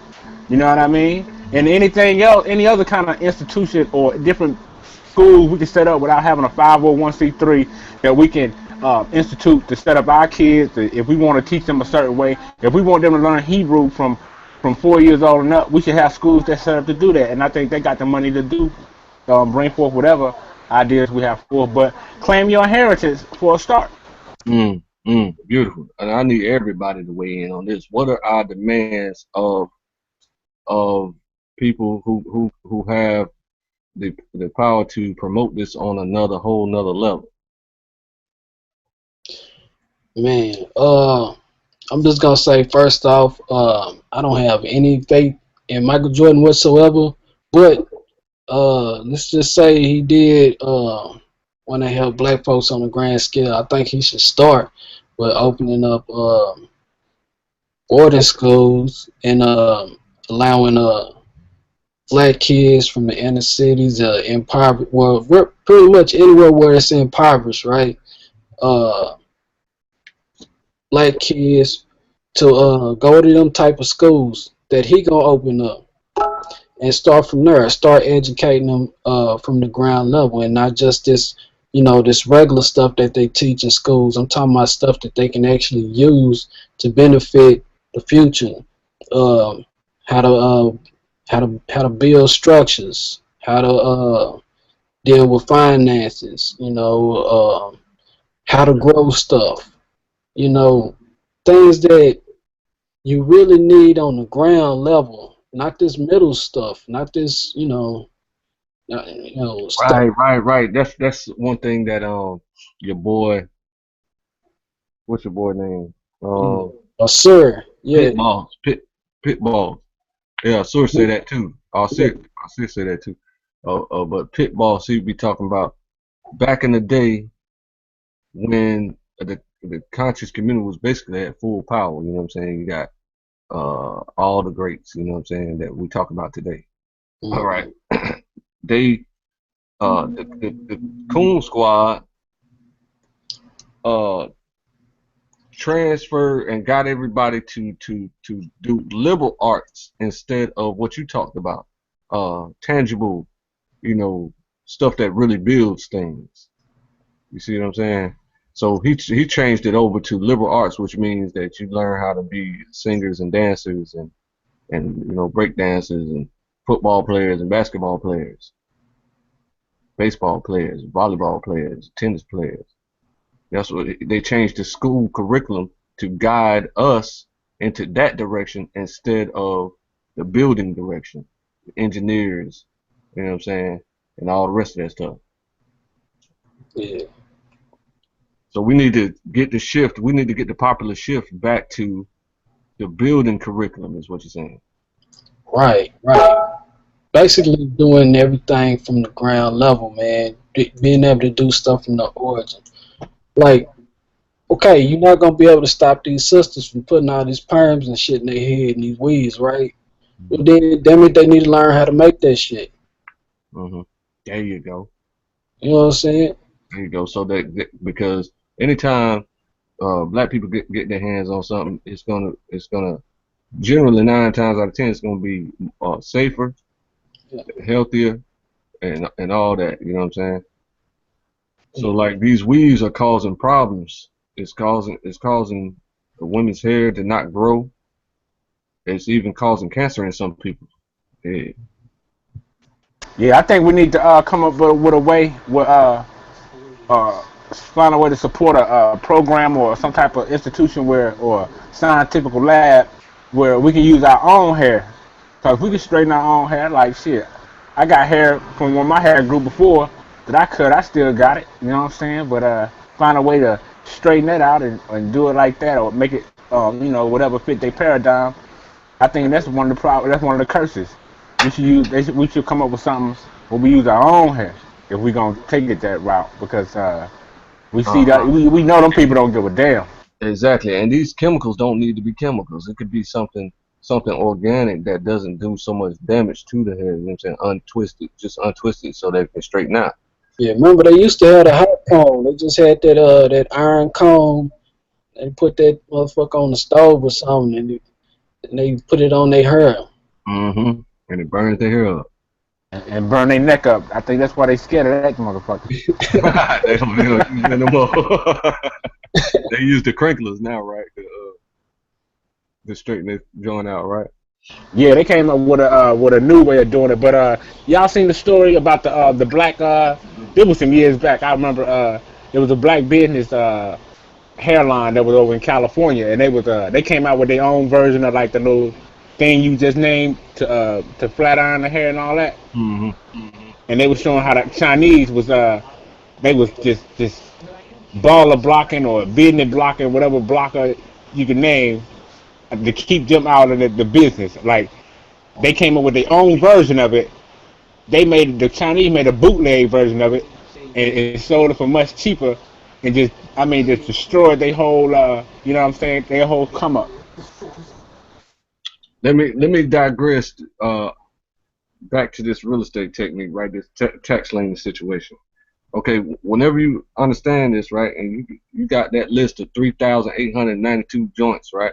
You find something that you like, you know what I mean? You might make a list of about 20 of them or so. You can sell these lists. So this is a big technique, money. This is a big hustle technique where you can make lists of anything. Think of a list, you know what I'm saying? You on Google. Google don't know everything. It don't know everything, right? Now, people figure out a topic that they enjoy, and then they make a list about it. You know what I'm saying? So you got a list of 700 different hot comb companies or something, or the manufacturers of these companies. You know what I'm saying? We need to get to the like you said, the ground base, the ground level of these situations, figure them out, create them, reproduce them, and do them, you know what I'm saying, ourselves. Yeah. It's like this. Everybody know how to live in a house, but everybody don't know how to build a house. There you go. They don't even know how to cut the damn tree down. There you go. So you need these lists. These lists are a way to hustle. You can sell them. You know what I'm saying? You can charge you know, up to, like, say you got a list of whatever you enjoy. A list. Okay, you got 200 of them. You can sell that for $5 each, right? Over and over again, and end up making probably about $1,000 a month just off selling that one particular list. Now, say you got 10 lists. Now you multiplying your income. Lists are a big hustle. So I wanted to add that to the conversation. Hold on, wait. When you talking about lists, what type of list? Lists are an actual hustle. What type of list you talking about? Right, right. So when this black stuff started heating up, right? People said, well, we need a database of black companies then, so we can start buying black.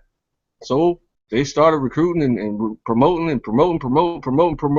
You know what I'm saying? But you already got, you know, a big list of black companies in black pages around the country.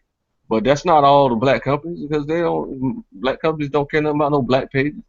See what I'm saying? So they went around promoting. Tell us about your company. Tell us about your black company. Tell us about your black company. This now is a database. This now is a list that they're using to make money off of.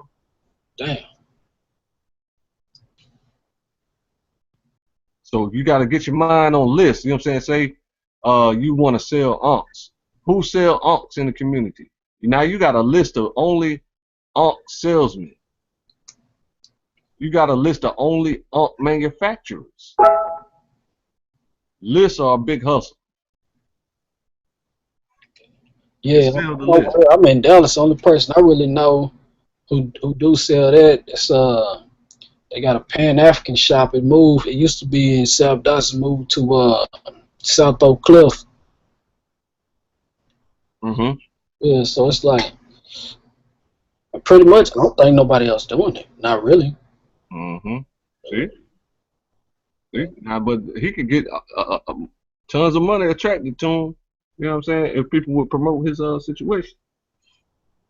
I don't advise anybody to buy an unk, but I'm just giving an example. Lists are a powerful hustling tool. You can sell the list, or you can throw up a website and then recruit advertisers to advertise on your website. Now you selling advertising space. You know what I'm saying? $50 a month times 10 advertisers, $500. Hey, that's real, man. That's how a lot of them Europeans make thousands a month on eBay. What they do on eBay is they'll list all these different products and all these different items. So when the people order it, they'll be ordering it through them. But when they order through them, they'll order it from a company like Alibaba or AliExpress or whoever, and just be making money hand over fist just by listing. There you go. Damn. There you go. So now we're thinking in the deep rooted levels of these hustlers. You know what I'm saying? How they hustling. You know what I'm saying? This like the plastic game. The plastic game is the same way. Plastic is one of the best kept secrets of their wealth. You know what I'm saying? It's more expensive than gold. You know what I'm saying? But lists, think about lists. I ain't gonna tell you a specific list because you might take my particular list that I want to sell. So, you know what I'm saying? That's right. Yeah, straight. Yeah. List, huh? Yes, sir. And then you can go on eBay. How do you go on eBay and do all that list shit? And then You gotta come up with a list first. Then you got to research your list and then compile it into you know a format that is organized, where people, you know what I'm saying, you can say, okay, bam, now I got this list, so now I can put it up on eBay and say, I will give you a list of snapback, the best snapback sellers, you know what I'm saying, or manufacturers, because people want to make clothes now. They want to make black power clothes and RBG clothes. They want to make all that stuff. damn. Selling a list. Sell the list. $5. You know what I'm saying? You're gonna make $200, $300, $400, $500 a month. Man, But you gonna make 10, 20 lists of stuff. Compartmentalize everything. I can't wrap my mind around this. They really selling lists on eBay. They sell lists everywhere. Everywhere. I'm talking about everywhere. Fiverr, Go on Fiverr and type in list, and you're gonna see. I'll give you a list of movie producers. I'll give you a list of this. I'll give you a list of that. $5. But the whole world can damn near see it. I'm gonna have to Google this shit right now. List for sale. I don't believe this, man. Yeah, and then like if you're on YouTube, because it's different stages of listing as well, and like go to this type in listing on eBay, and they got tutorials on there to show you how you post different lists, and on eBay in different ways they do it on eBay is they list different products, but when you order that product, you order it's like you. Right, you ordering it. You think you ordering it through the company, but in a lot of times you ordering it through that person who just making a hustle. He just gonna buy it at way cheaper and get it and sell it to you. But he listing it as if it's coming from the company, but it's not really coming from the company. It's actually coming through his ability to list and get you to buy.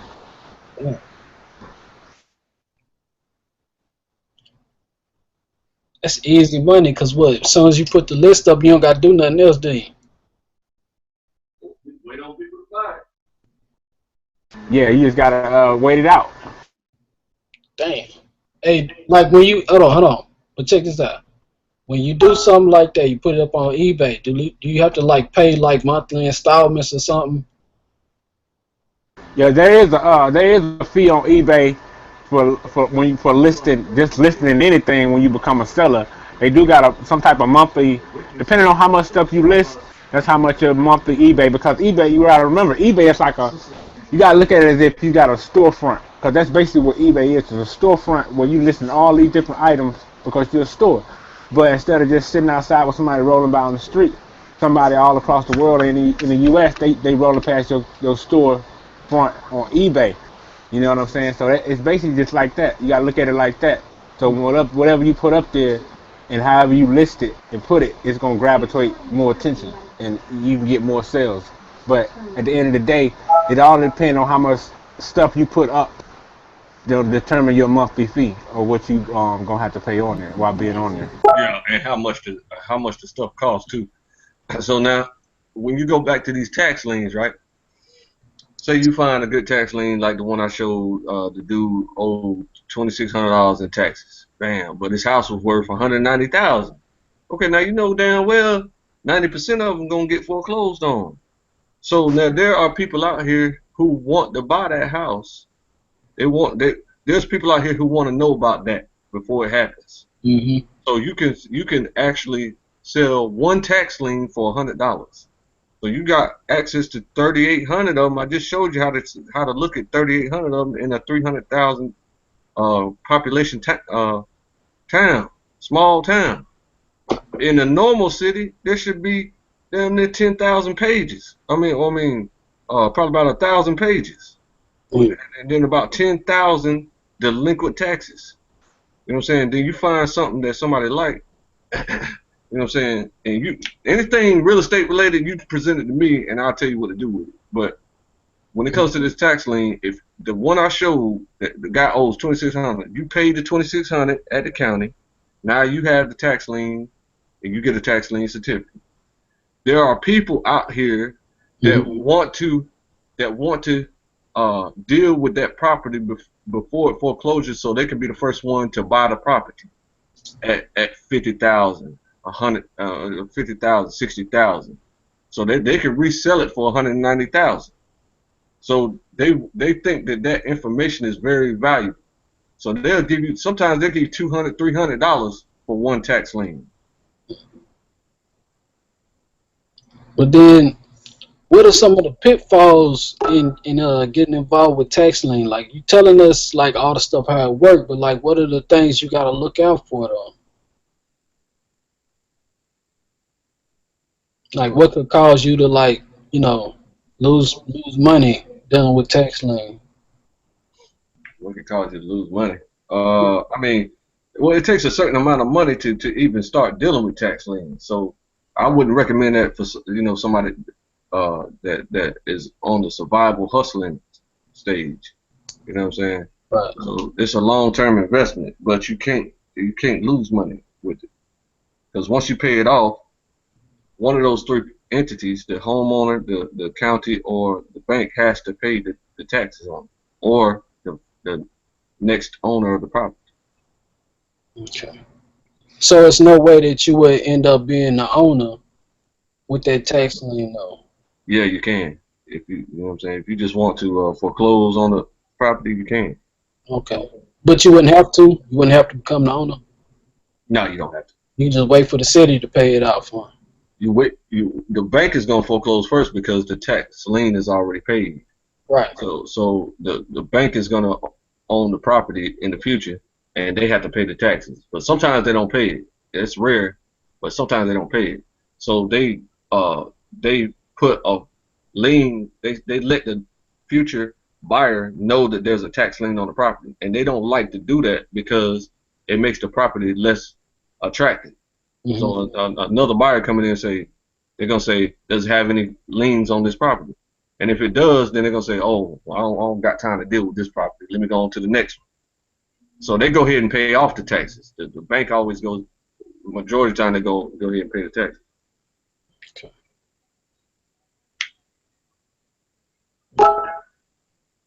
Yeah. Man, that sound interesting. Sound good. I kind of been thinking about that for like the past what, week and a half now. Trying to figure out, if I really want to try to get into that tax lien stuff. It's like I feel like I don't know enough about it. Yeah, man. All you gotta do, you pay it off, you get your receipt. The receipt becomes a tax certificate. You just keep the county, keep in touch with the county. I mean, get the information from the county, because you paid it off, you got your receipt in your name. So you just ask the clerk right there, how do I get my tax certificate? Bam, you got the information. Well, it's gonna take about 3 to 6 months. We have to notify the homeowner and this, that, and the third, and you got to go through this some proper process or arbitration. I mean, blah blah blah. You actually smack me. Whatever you gotta do, you gotta wait for the tax certificate. Then you turn the tax certificate in at the end of the year. Bam, you get your money. Obligated by law to pay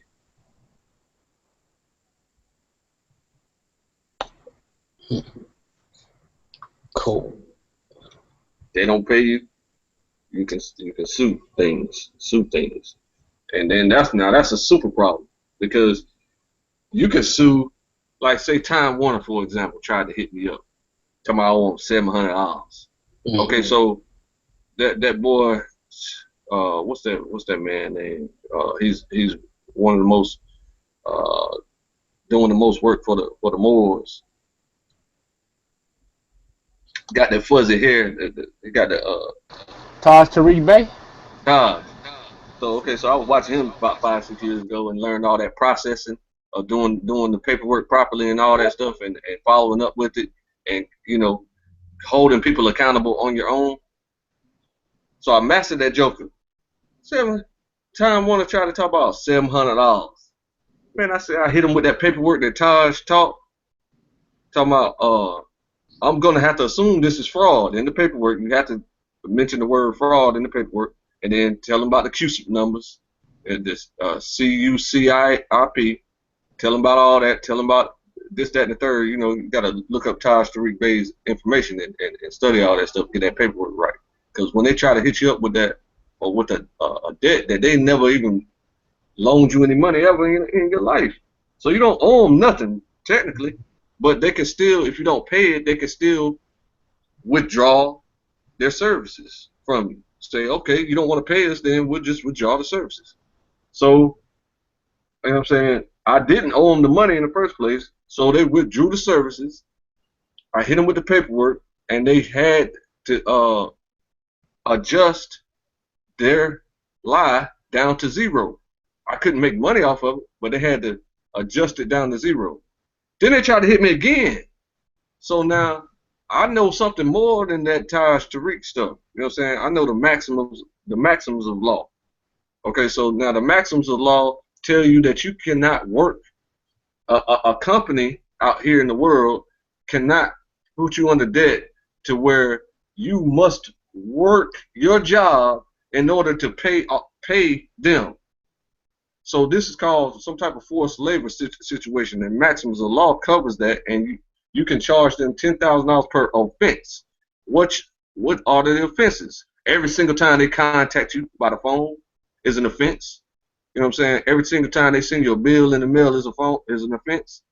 You know what I'm saying? So I had Time Warner up to damn like $1,200,000. Shit. But then when I tried to record it at the county, somebody cha-ching though. When I tried to record it at the county did not want to run Time Warner out of their county because there's a big tax base going on there. So they cover up the abuses that these big companies do, you know what I'm saying, so that they can keep the money flowing to their county. See what I'm saying? So they didn't want to record the joint. So I had to go to the county attorney and say, hey, man, you need to record this. He said, I'll get back to you. Never got back to me ever in his life. That's why I didn't get to 1.2, but I could have, you know what I'm saying, if I'd have just got a lawyer or something and just pressed the issue real tough. But I was just impressed that the paperwork actually causes these problems for them. And it didn't cause not one bit of problem for me. Them niggas respected me and was scared to death. Damn, man. And that nigga work for their ass. And that's it. That all you need is that paperwork. You say, man, listen, I don't owe you a dime, bro, because you didn't loan me no money to be owing you nothing. But you know what I'm saying, if you want your services on, you better go ahead and pay it. Better pay it. Because they can, while you trying to be funny, you know what I'm saying, that's why you don't abuse that power. While you trying to be funny and fight them, you know what I'm saying, with your paperwork, they can turn your services off all they want to because you ain't never give them no fiat money. But see, if you get in a bind like I was, they talking about $700. Man, I ain't had no $700 at that time. Yeah, that kind of shit, man, that'll mess up your credit, man. Yeah, right. Can't do nothing. They adjusted it to 0 and called me apologizing. Don't no company want to see the word CUCIP, C-U-C-I-P, not their company.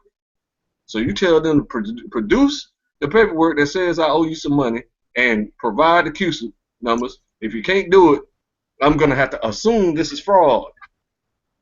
And then I'm gonna pursue you under the full extent of the law, which means you're gonna sue them, but you can't say the word sue in a letter because that's a threat. Damn, really? Telling somebody you gonna sue them is a threat? Yeah, you can't even say it on the phone. That's a threat. God damn. It's not a criminal threat, but they can shut down communications by you telling them that. Oh, okay, that's okay. Like when you cursing at them while they on the phone or something, and they hang up. Yeah, that kind of. Yeah, just like that. It's like a civil threat. You can't, if you do that, they say, well, he said I'll see you in court and all this stuff. But when you see on them court TV shows, I've been seeing the judges lately saying, so what? He told you he was gonna sue you, and now you're being sued. So now pay the man. I've seen that too. But they claim that when you say sue to a person or on paperwork, that they are legally authorized to shut down communications because you know what I'm saying. They claim they can do that. I've been seeing people getting the brakes beat off of them when they try to shut down communications though. We got Yahshua. How's you doing, bro? Shalom. Jesus DiCaprio. Shalom, King. Shalom, family. What up? Oh, cold chilling, man. Kicking it with the fam. She walked that get up at this hospital, man. I'm wrestling with my sister. She done broke my nail back to the, I'm talking about peeled it back to the root. Oh, My whole man, and then she had me in a headlock. So I was pulling my head one way, and she was pulling one way. And then, man, I ain't feel it about an hour later, man. I'm talking about, man, my whole body just locked up. Like, pop, pop, the whole left side of my body was just locked up. I'm like, oh, man, yeah. Damn, man. My sister, man, she like 280. We wrestling and shit. Like, we still act like we kids. You know what I'm saying? She been watching too much MMA, man. Right, right. Still act like we kids, man. You know what I'm saying? Then she gonna pull off top. I said, I'm drinking coffee. I said, I bet you would drinking coffee. You drinking coffee, and I'm sore than a mother, man. I couldn't take it though. I had to get up there. Did you hear any of the topics tonight? No. Actually, I just came in the spot. Yeah, my brother just came and picked me up from the hospital about 20 minutes ago. I'm just getting to a destination and sitting down. You know what I'm saying? So I can be able to talk. You know what I'm saying? Yeah, I was telling him earlier about your presentation you was trying to do.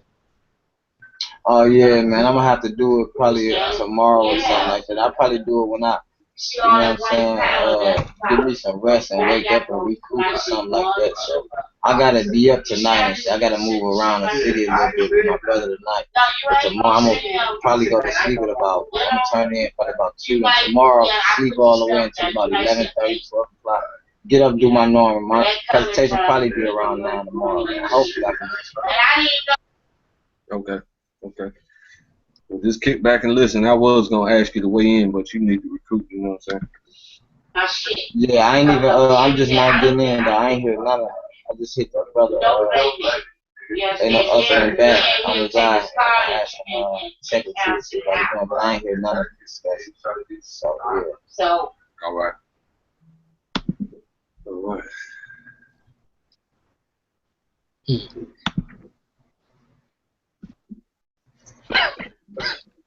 So I didn't hear from everybody on how they feel about, how to deal with the current state of affairs, the current emergency state of everybody's on edge and panicky.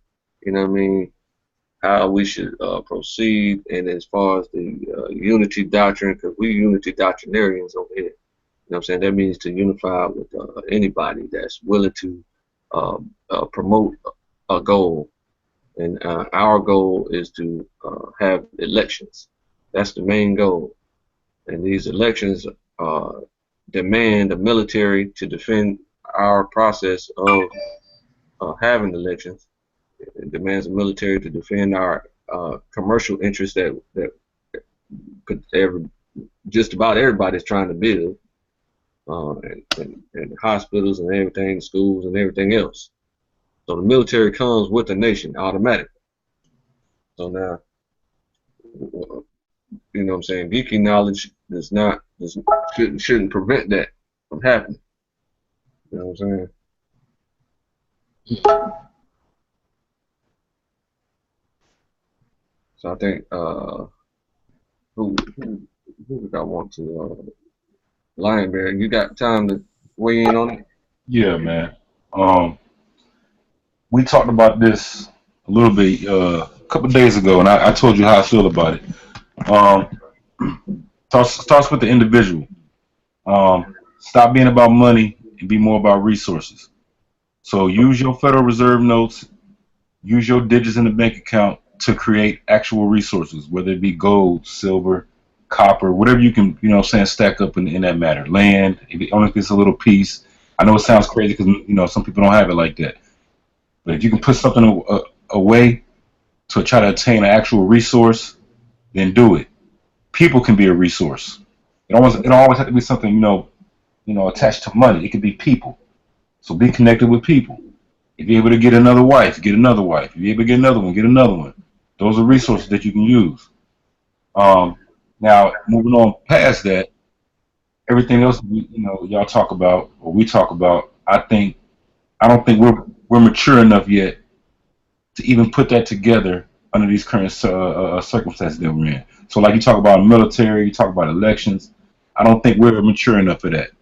I think all those things are going to happen because the Most High is going to make it happen. He gonna put you in a corner where you ain't got no choice but to create a military. He gonna put you in a corner where you don't have a choice but to pick real leaders. Because I think in this current state, man, we're not mature enough for that, man. The maturity comes in from education. So okay, so now if a handful of people, everybody on this panel, promotes a nation in the military, and because the conversation has shifted, I'm shocked and amazed that the conversation has already shifted to this. I'm very amazed and surprised that I see people talking about this. I've been talking about this for 2 years.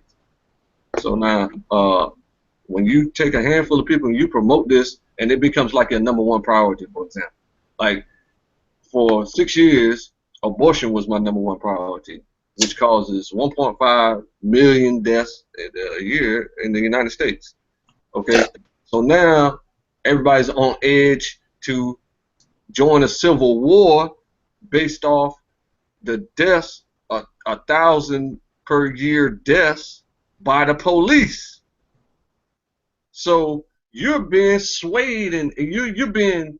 This is a puppet master thing. They are making you do this, and the general public is too dumb to know that. So if everybody focus on these things at one time and promote these things at one time, they're gonna have questions, and questions have answers. So that's when you just tell them the answer. You know what I'm saying? They say, why do we need a military? Why do we need a nation? Because the nation that we're under and their military is oppressing us, and they're going to continue to do so.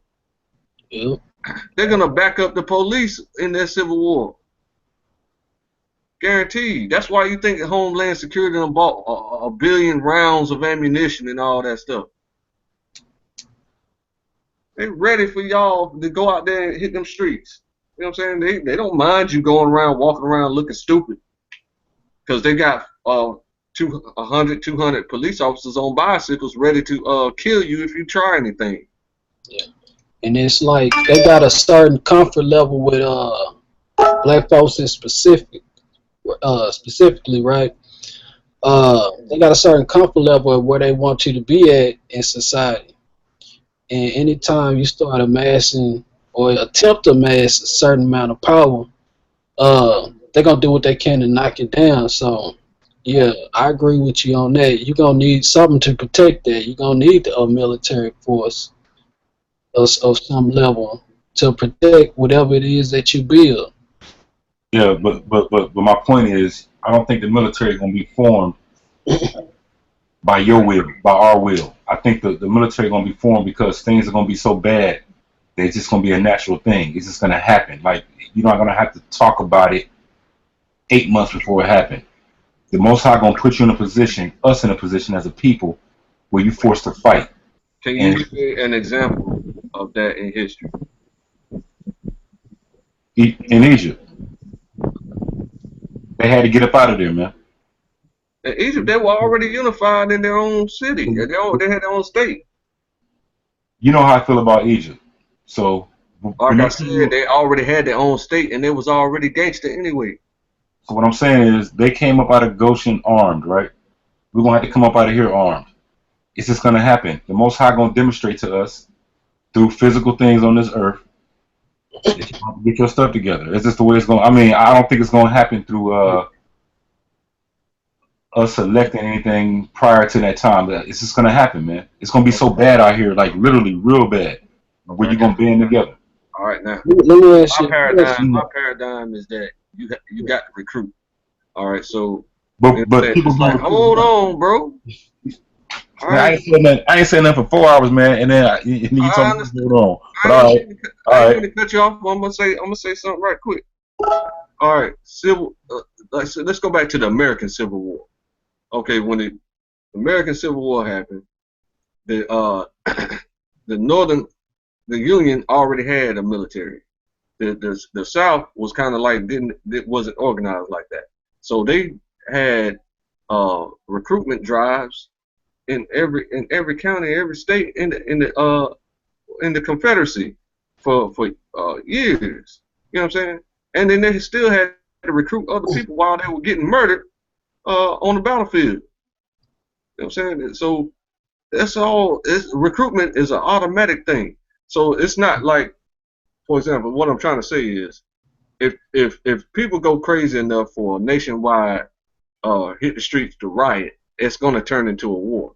Okay. Now, at that time, they're going to run out of everything. They're going to run out of food. They're going to run out of ammunition. They're going to run out of rocks to throw. They're going to run out of everything. They're going to be getting killed. So the best thing to do is to recruit. So these things must happen. Recruiting is an automatic situation to forming a military. Yeah. And Can I talk? Yeah. Go ahead, linebacker. I just think we're disagreeing on the recruitment process. Yeah, they're gonna be recruited, but they ain't gonna be recruited by a flyer, man. It's gonna be organic, man. You ain't even gonna know where it come from. You know what I'm saying? It's just gonna happen. I'm saying that those are the people that's gonna be dead instantly. Okay. What I'm saying is that people are gonna be recruited by what they're seeing around them. It's gonna be a lot worse than what you think it is right now. What any of us can imagine, where it's literally war. You see what I'm saying? And you're gonna have no choice, and then your leaders are gonna be demonstrated before your eyes who your real leaders are. Okay, got you. You know what I'm saying?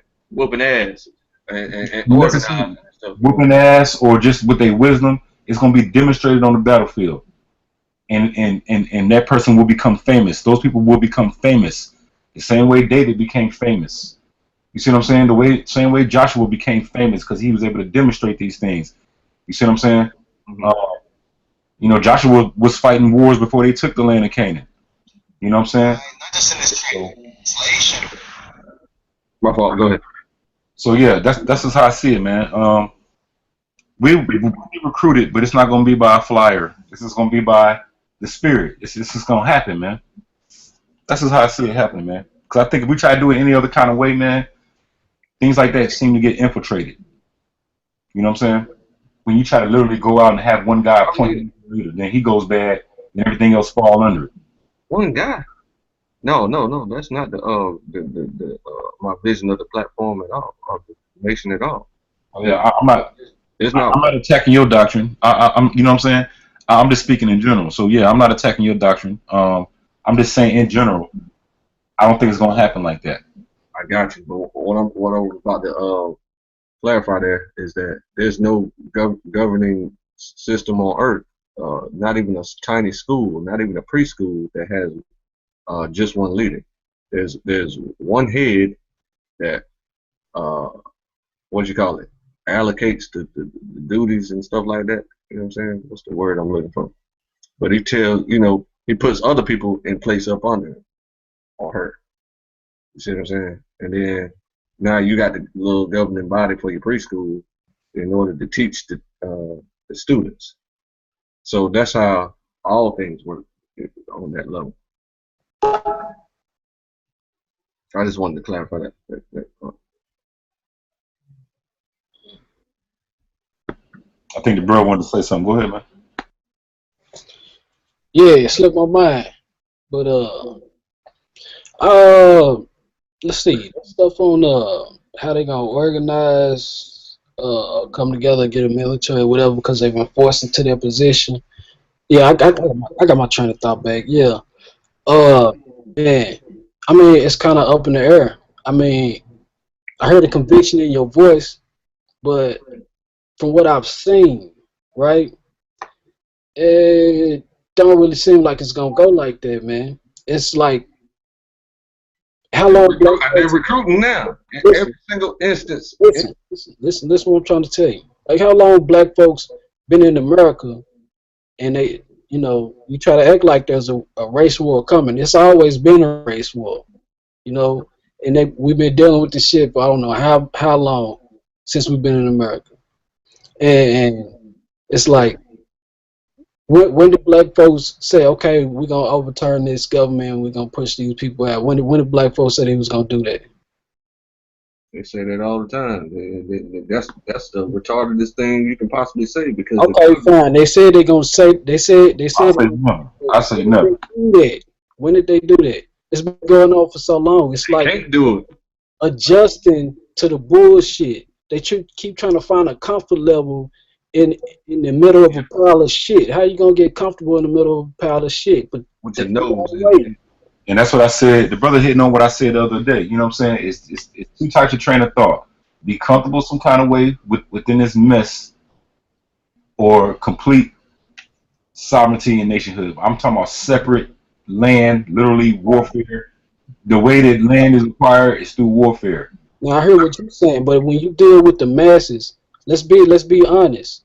Who is the majority? The people who are not comfortable with it, or the people who are comfortable with it? Comfortable. Comfortable all day. That's what I'm saying. Yeah, bro. Yeah. So I'm trying to understand. Maybe I'm not making my point right. This is what I'm saying.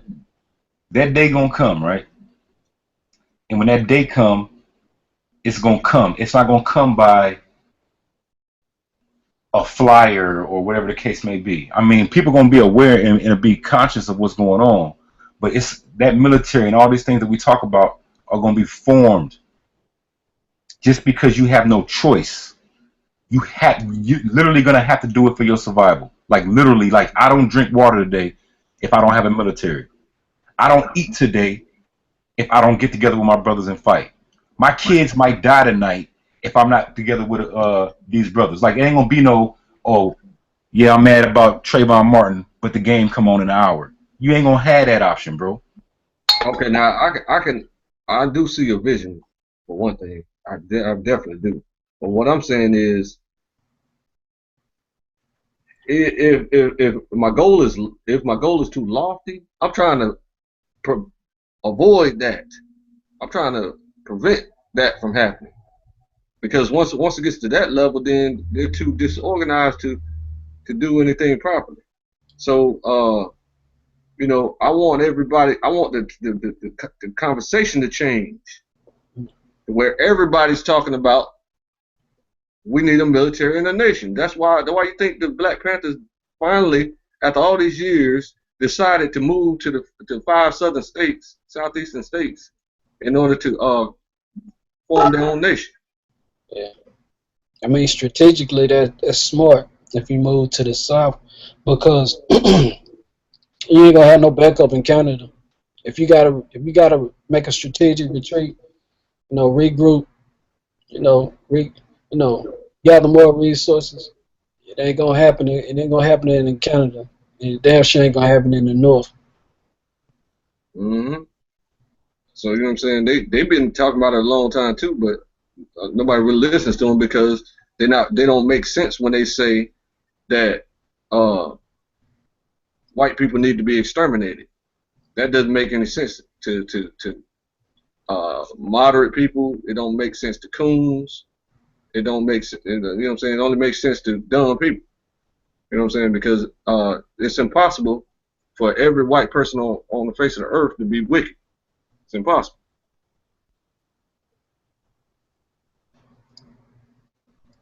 So stereotypes is a retardation that is curable. You see what I'm saying? So that's what the problem is with that's why people don't join the Panther Army. See what I'm saying? Because they don't have their doctrine correct. And then their Abrahamic faith, which is even harder for people to comprehend and harder for them to accept.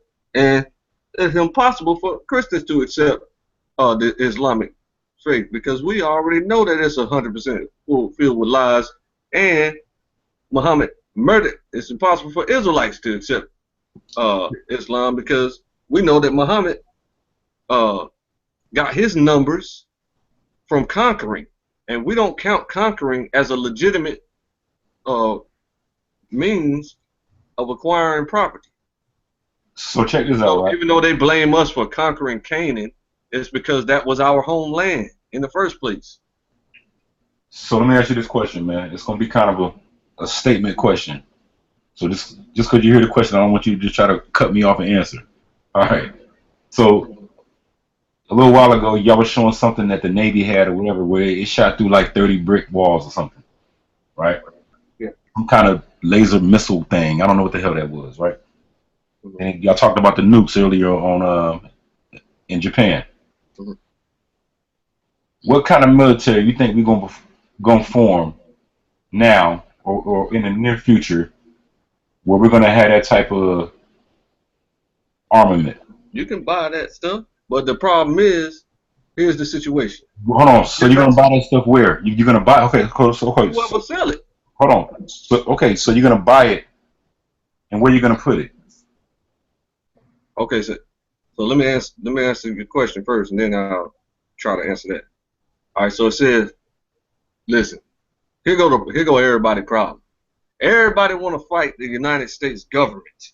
That's retarded. If you fight the police force, that is part of the United States government. So the United States government is going to come down and defend every state. Right.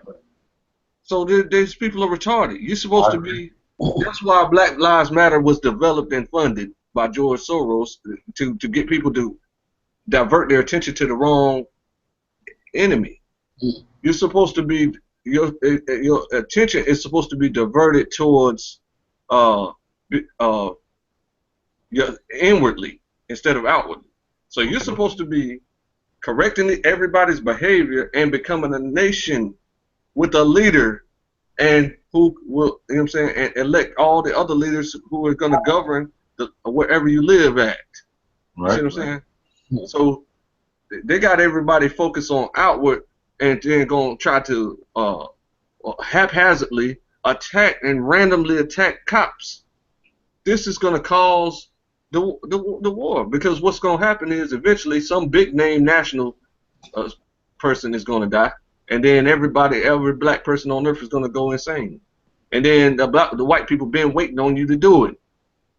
They can't wait for you to come over there and try something. But stay with me though, because we're talking about your plan now. You're talking about the nation and the military, and then you show the video with the lasers and then we talk about the nukes. So now I'm asking you. So when you form this military, you're gonna need weaponry. And I'm hoping it's more than just AR-15s and Glocks. So for your heavy armament, you said you're gonna buy it. Where we gonna put that? Well, wherever land that we own. But my point is this right here, bro. The forming your own nation is not feared by the world powers. Woo. That's why I showed in one of the lessons the 10 youngest nations on earth. One of them being South Sudan. So now there's a North Sudan and a South Sudan. So they don't care if you form your own nation whatsoever. They just don't want you to attack them or fuck their money up. You know what? I kind of agree with the point you just made, Brother Linebearer. That's not really an efficient means of combating what we're gonna be up against. No, listen what I'm saying, man. I think y'all. Listen, let me My man didn't answer my question yet. Okay. No, he said ARs and Glocks are not efficient. No, what I'm saying, brother, is where you gonna put your weapons, man? The property that we own, man. The property we own. So you think, okay, so you probably gonna get a tank, some stuff like that too, right? You wanna have like a tank. Tanks, like you want a military, you're gonna want some heavy armament, right? Things that can knock maybe something out the sky. That's correct. You think that? So where's this? Is this land probably gonna be in America somewhere? Maybe some land acreage that we able to attain somewhere in another state, like New Mexico, wherever the hell it is, right? Mm-hmm. Well, we was able to. Do you think? We was able to. Hold on, let me see what he talking about. Let's check it out. We was able to. Bro, hold on, bro. Listen. No, we was able to mount a military force. It was way back in the days. It was because it was some Gullah folks, right? I can't remember exactly where they was. I think they was towards the East Coast.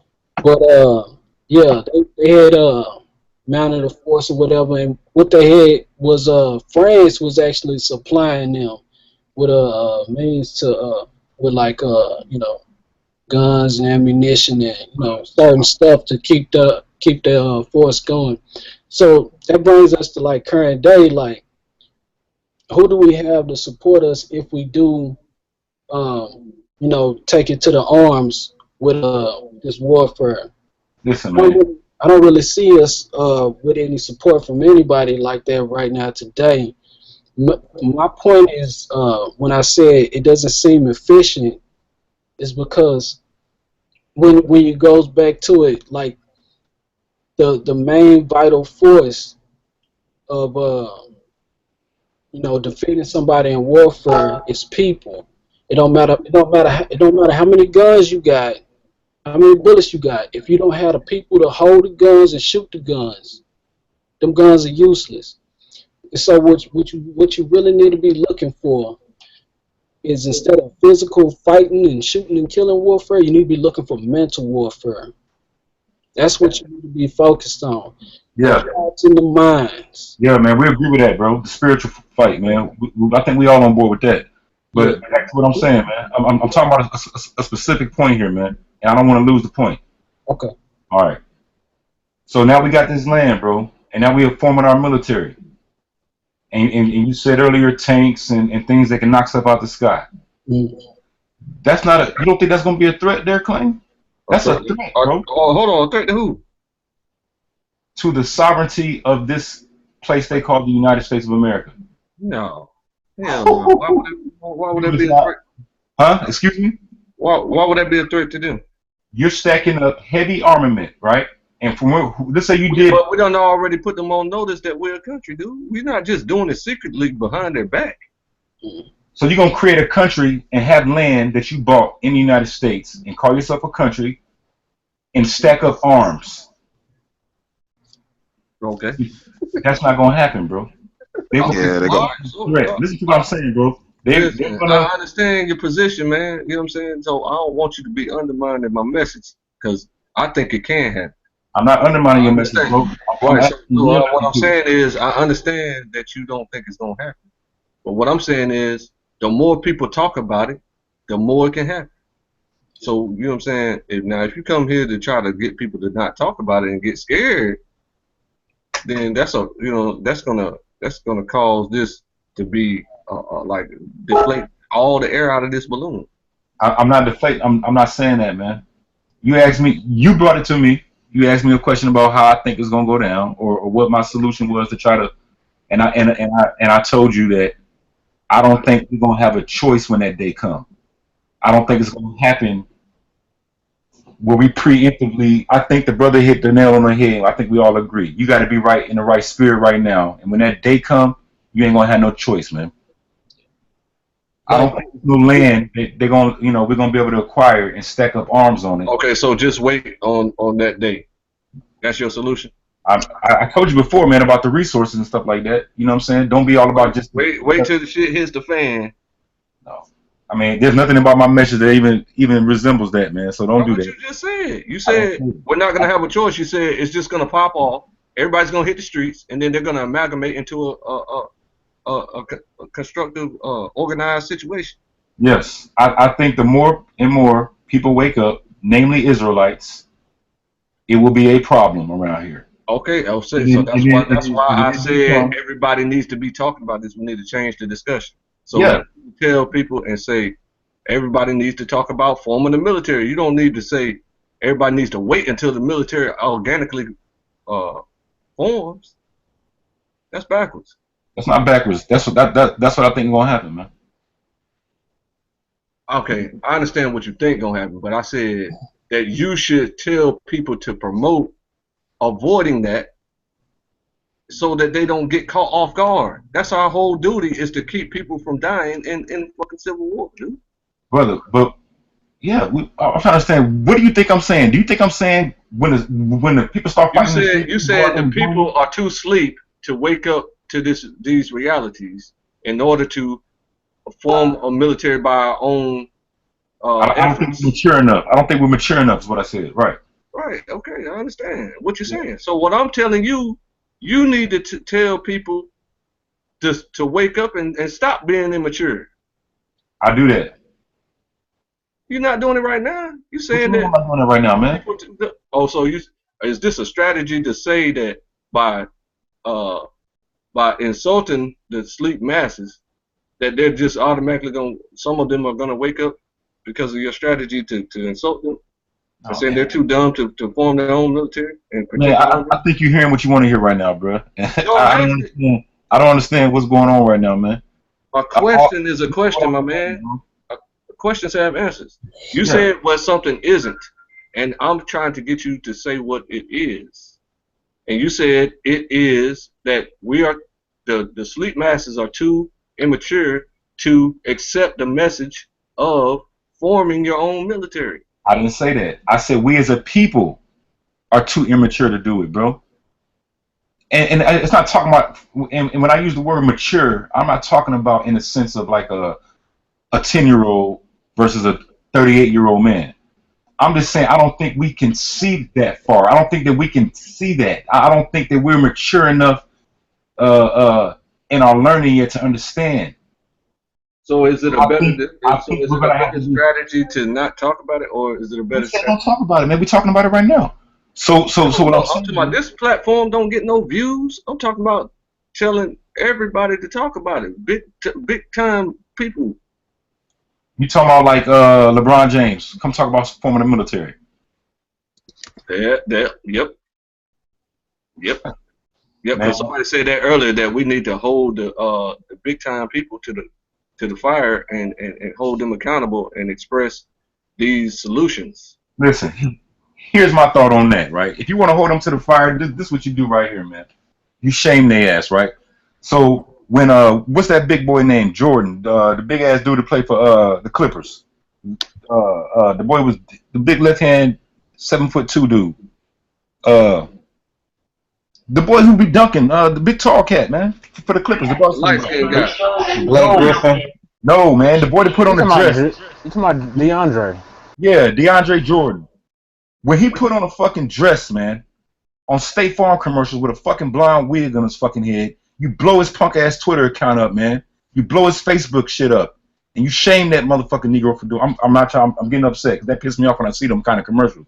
You shame that motherfucker, man.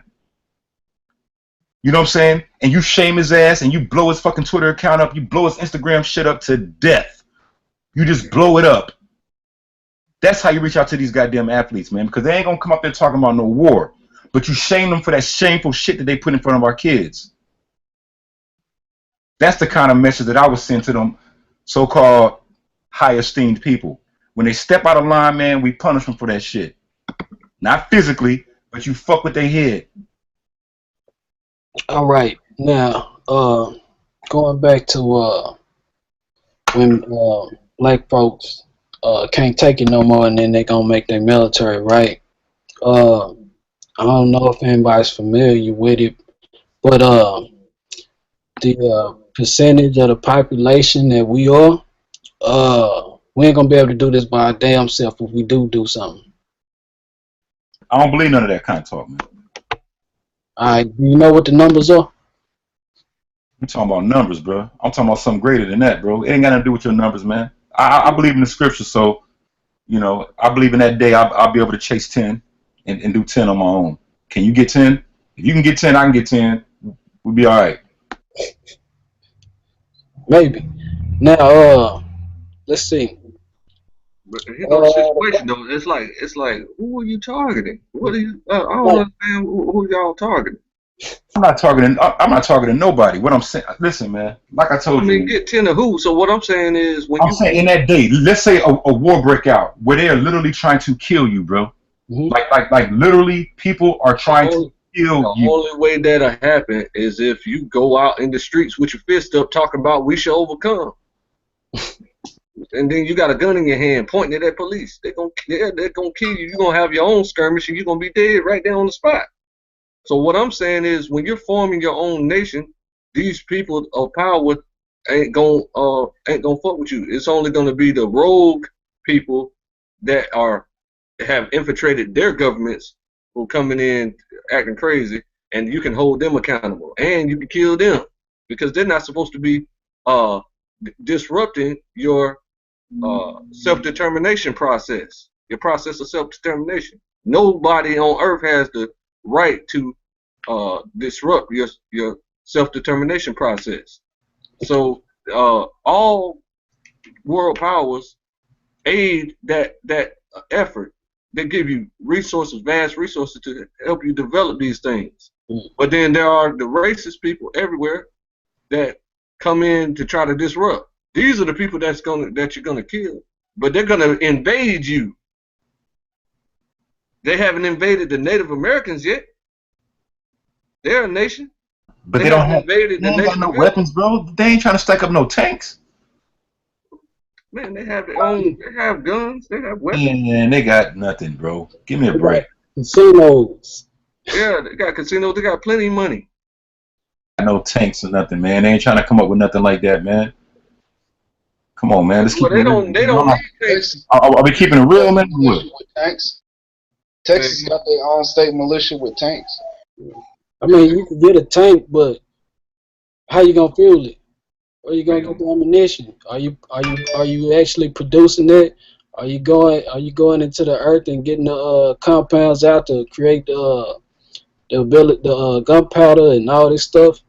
Yeah, I mean, you can do that too, but I mean, I mean, like, these weapon suppliers sell to anybody.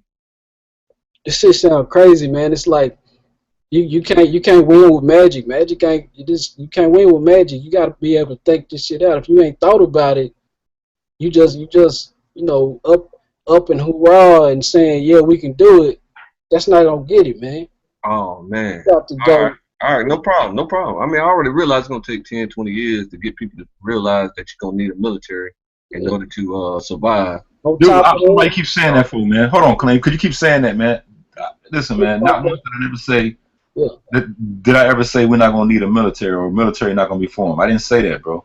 Okay, so if you know that, So then what's the problem? the best thing to come out your mouth is to say everybody needs to talk about it and make it. Who said stop talking about it? You keep saying things like that, man. It's like you Because I'm responding to Unseen beginning in rebirth. He said it's not gonna happen with magic, and I'm trying to explain to you. I'm not talking about magic. I'm talking about getting everybody to change the conversation and promoting a military. Well, I don't understand what's confusing about that.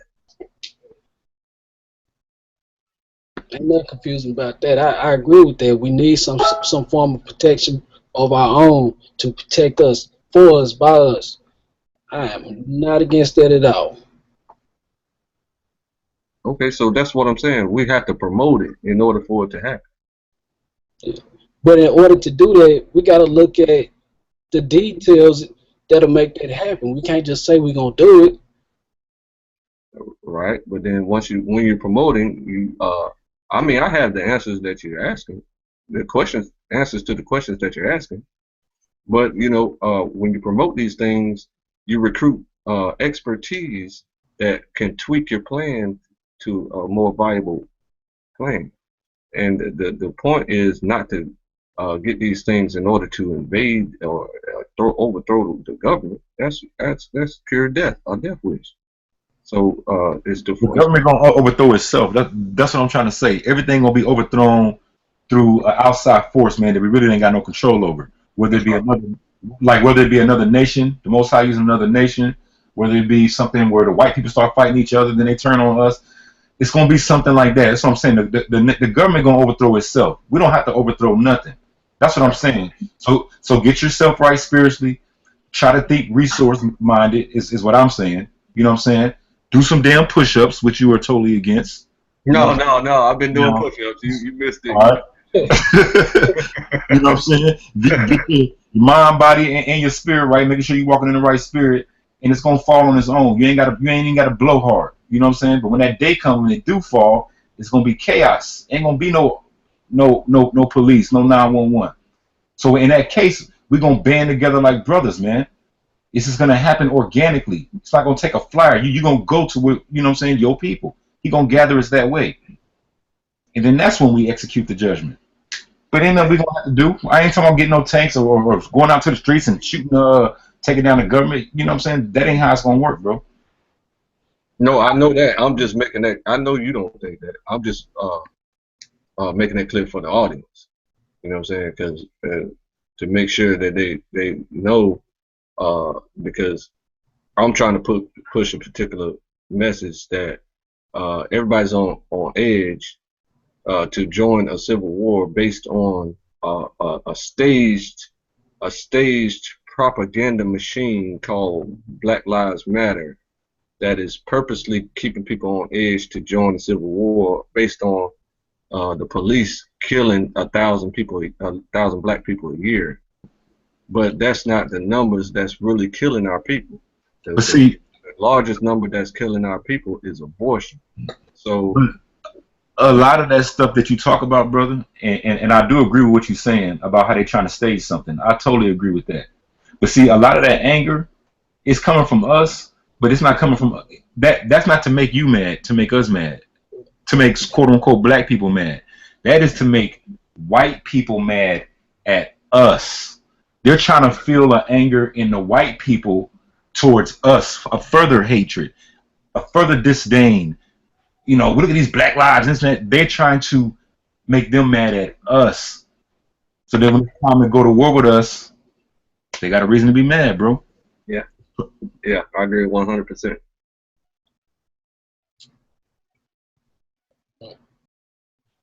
Yeah, so I just want everybody to realize that you know what I'm saying, forming your own nation is a few things involved with that. Where it's logistics, you know what I'm saying, but then there's the how it's perceived by the world powers. Because everybody thinks that it's illegal to do so. But it's not illegal to do that. What's illegal is you going out with your hand up talking about, if you don't give us some justice, we're gonna do something. You see what I'm saying? That's illegal. You're gonna get killed doing that eventually.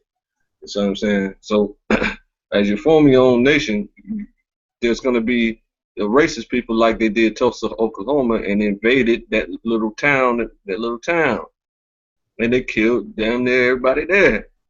They burned it to the ground. This happens time and time again. So you're gonna have to have a military in place to protect yourself while you're trying to build things for yourself, and the world powers will aid and assist you in that effort. It's only the racists that you're gonna have to defend against. You don't have to invade the racists. You just allow the racists to bake them in and invade your space. And then now you, on the world stage, you look justified in killing all the racists who invaded your land just because you're trying to build something for yourself. Hey, you know what, man? I told somebody this before, man. I'm not scared of the U.S. government, the white man, the Arab. I'm not scared of them. Chinese, Japanese, Iranians, what they got. I ain't scared of their nukes, none of that, right? You know who I'm scared of, man? I'm scared of my people, bro.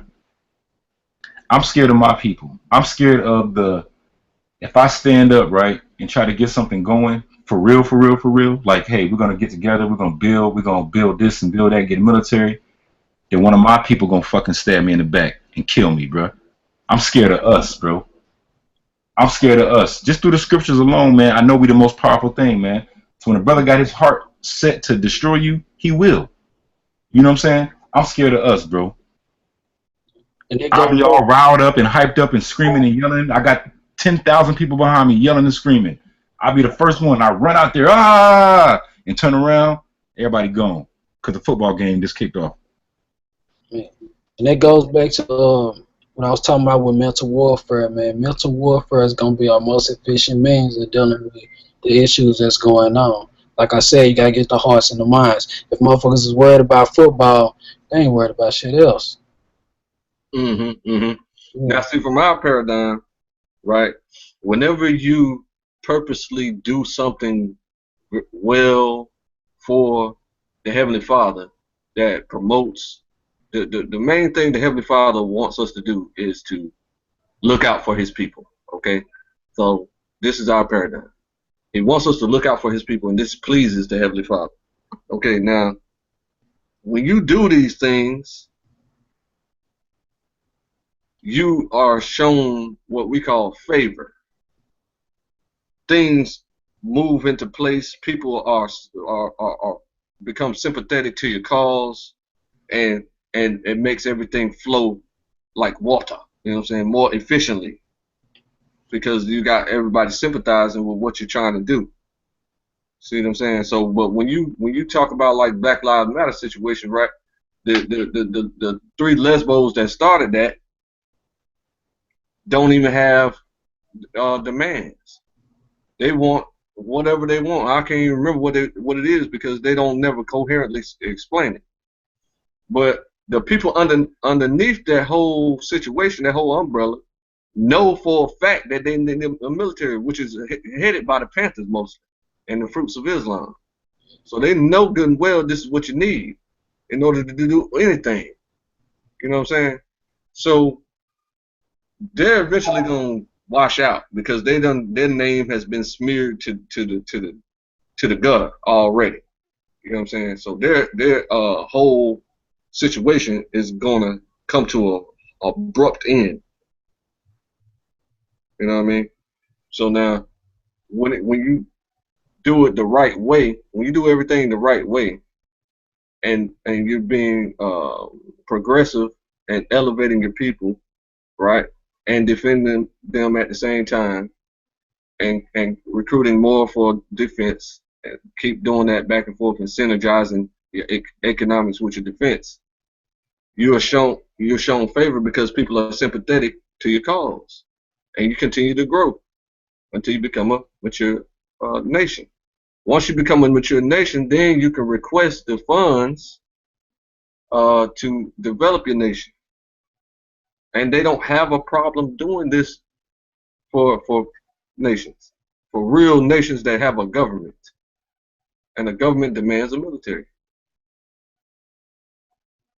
I'm talking about trillions of dollars now, but from my paradigm, we already have a physical inheritance that we can tap into anytime we choose to, as long as we have a mature nation in place.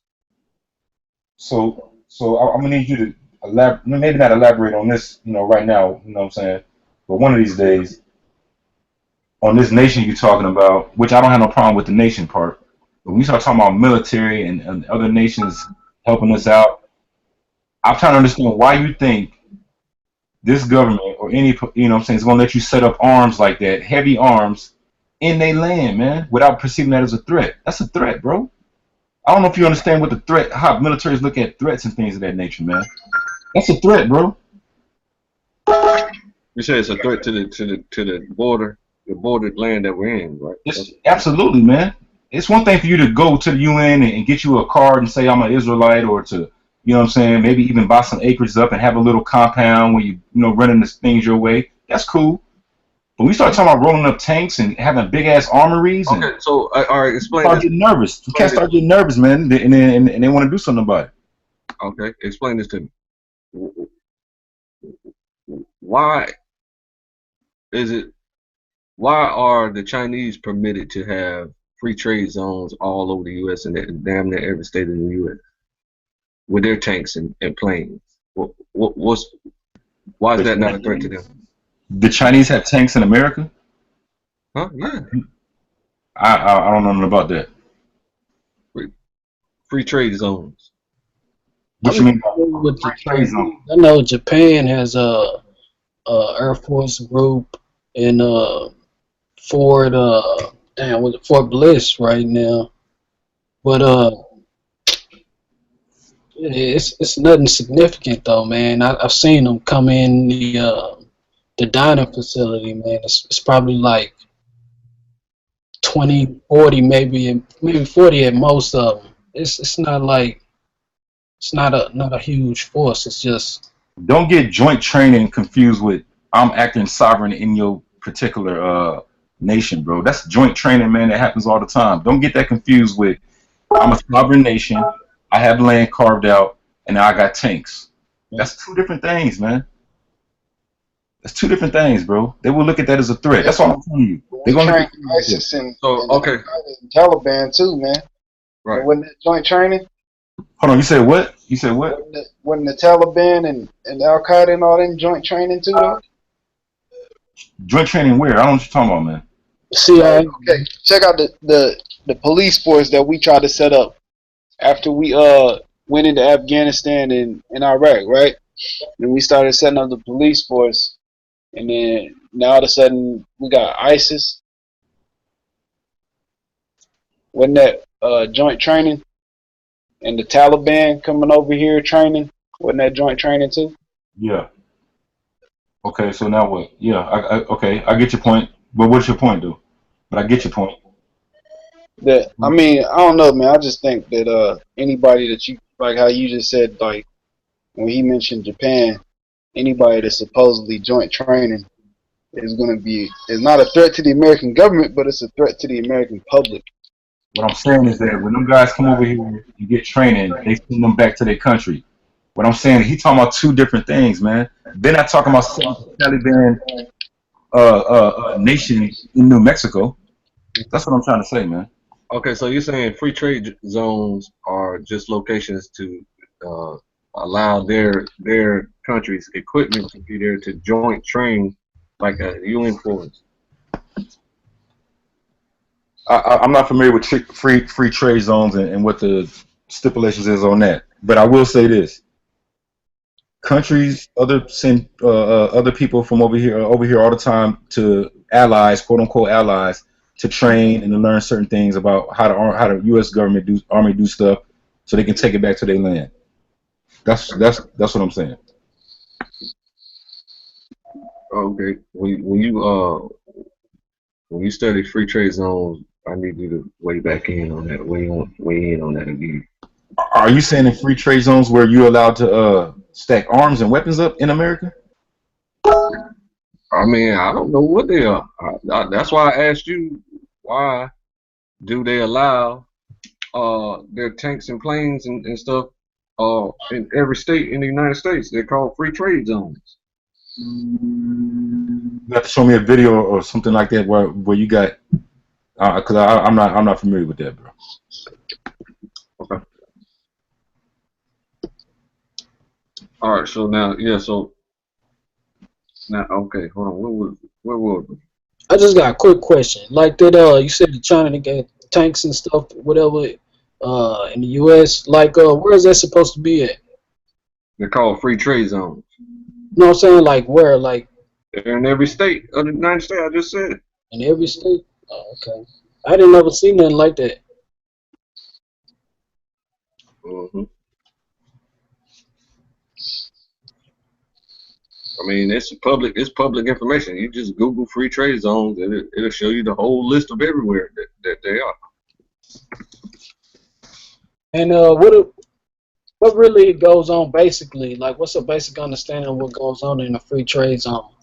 Yeah, I'm looking at it now, That's man. what I'm trying to understand. It says right. Oh, go ahead, bro. I'm reading right now. This is Wiki, but it says a free trade zone is a specific class, a special economic zone. They are a geographic area where goods may be landed, handled, manufactured, or reconfigured and re-exported without the intervention of customs authorities. So it sounds like just an economic thing. Now, if they're doing some other covert stuff in there, that's something else. But Yeah. from that little blurb right there, it's just talking about where you can maybe ship your goods. So then maybe China want to get something. If China want to get something to Brazil, and there's a port in Norfolk, Virginia that they want to run through first, stop there for a while, then they do what they got to do there with the stuff, and then ship it, keep it moving on down to Brazil. Maybe something like that. I don't know. Yeah, that's not nothing they could like mount an assault from. That's like, I'm pretty sure them tanks wouldn't even have no rounds nowhere near them. Like the tanks you said that was there, I'm pretty sure the tanks that were there, they wouldn't have rounds anywhere near them. It's like it's a free trade zone. Tanks have rounds inside of the tanks. Huh? Tanks carry rounds inside of the tank. Right, but I'm pretty sure they wouldn't put them in there in the free trade zone. What? So you just saying they're just there for like a prop or something? No, it's not a prop. It's like it's like when somebody sell you a gun, right? The bullets ain't in the gun already, is it? Nah, but these are Chinese tanks. These are their own tanks. So you seen tanks in a free trade zone? I seen them. Nah, I have never seen a free trade zone before. I just know they exist, and I just glanced over it, and then I was wondering why they're there. They just selling stuff, man. It's just like anybody selling anything, man. But I do know that there are tanks in there, though. You know what I'm saying? That's why I know what's involved with it. You know what I'm saying? I know that like for example in Idaho, the free trade zone there is a 50-mile square, little like that's not little, but that's like a big city, a gigantic city, 50-mile square. Mm-hmm. And then you know, they got all their military equipment in that location. So if they're trading, they got to protect. You know, they got to protect from themselves from robbers. Yeah, but it is probably like certain things. Like I know when you go like certain places Bae. like you might be able to have your weapon, but you know you wouldn't be able to have rounds with it, and like you go through all these different security checkpoints and they do all these procedures and stuff, man. You might have to take a step back and realize. I don't think y'all realize how the reason the U.S. government and I would just say for in general, white people like to stack up arms and have a strong military and this and the other because they scared. They're very scary people, right? Mm-hmm. So through that fear, man, they want to have every nuke, every goddamn shotgun they can shoot 220 miles and everything else that you can't even think of right now. Mm-hmm. So for them to have a free trade zone, and in that free trade zone to even think that they're allowing Chinese to come over here with tanks and rounds and have a military presence like that in America, the man too scary to let that happen, man. Like I said, he would have all sorts of security You measures. see, you're talking about two different people, man. You're not talking about. I know the government is just as scary as what you're talking about, but it sounds like you're talking about normal, you know what I'm saying, dumb, like sheriffs and damn dumbass, you know, people like that. Oh, so you're saying it's like a elite thing where they're allowing this to happen so they can come do something? I don't know. I'm trying to understand what you're saying. Nah, I'm asking questions, man. When I ask a question, that means I don't know nothing about it. If I ask a question, if I ask a question, that means I don't know what's going on. So, but if I say something, you know, make an assertion, I can guarantee you 99% of the time it's going to be true. So if I'm asking a question, that's what I'm saying. I'm asking, I don't know what it is. But since you said it's an economic trading thing to make it easier to get things back and forth, then it makes sense that their weapons are there to protect the goods. Now, but at the same time, they're still in every state in the United States with the tanks and the planes. So let me tell you, get that out your head that you know the weapons is just there. Anybody can just grab them and just go to war with them. I'm telling you, they got plenty of security measures to make sure motherfuckers can't just up and do that kind of shit. These are not stupid people, man. I'm trying to explain this to you the best I can. No, that's what I'm trying to explain to you. I'm trying to explain to y'all that if we have tanks and planes, then we're not going. That's not going to be such a problem, bro, where they just blow up all our tanks and planes. They're going to have security measures in place to be sure that we don't try to take them over. No, man, just like the airport got TSA people, man, to guard the airport and screen you, the government hires American citizens and whatever the hell else you want to think of to protect those free trade zones. They don't have Chinese and Brazilians and Russians in these free trade zones with their own tanks and stuff just circling around. That stuff is controlled by whatever country that's in, man. The country itself is responsible for the security of that. They're not gonna let Chinaman come in with a damn 5 and 6. They're not gonna let, man. Listen, man. Do you watch C-SPAN? No, not regularly. Okay, do you watch C-SPAN 2? Not regularly, bro. So how the fuck you know what they're not gonna allow China to do? I just explained that to you, bro. Man, dude, when China came over here and bought IBM, China cussed them people out because the Congress was trying to block the Chinese government from buying IBM. China now owns IBM, dude. So they went in there, they ain't even sit down. It was 40 of them deep, and you know they can fight. They was cussing them out. They said, you don't allow this to happen, we're just gonna beat the hell out of everybody in here and go back home and then buy it anyway. Gangster. Talking about you not gonna allow China to do something, man. They got us beat. They let this tell you, they brainwash you to think that you can beat China. All right, man. You see, that's what I'm saying, man. We got to be dealing with reality sometimes, bro. You're not being You realistic. trying to say the American army can beat China, the Chinese army?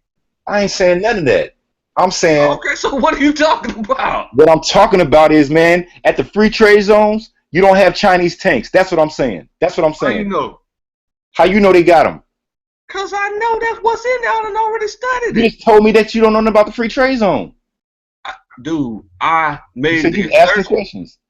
Dude, I brought up this thing about free trade zone. I done already studied and made the assertion that they have tanks and planes, Chinese people in the free fucking trade zones, and they're the only people who own the free trade zones. They own the land. And I gave an example of Idaho, where it's a 50-mile square, big ass city where they got Chinese tanks and planes. I made these assertions. I said, why are they there? I don't know why they're there. And then you said it was for trading. So that makes sense why they have their weapons to protect their trading.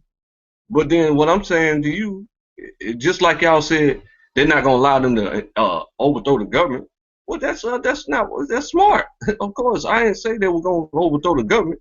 I said you were concerned that if we have our tanks and planes, that they're gonna bomb the tanks and planes. You know what I'm saying? And then we all just die.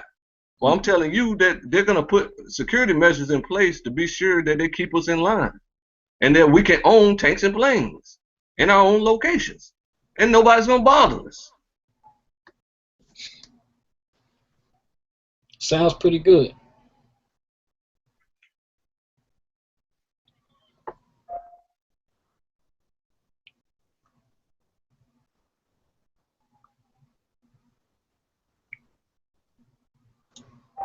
We fight like that over here. You know what I'm saying? We don't stay calm too long.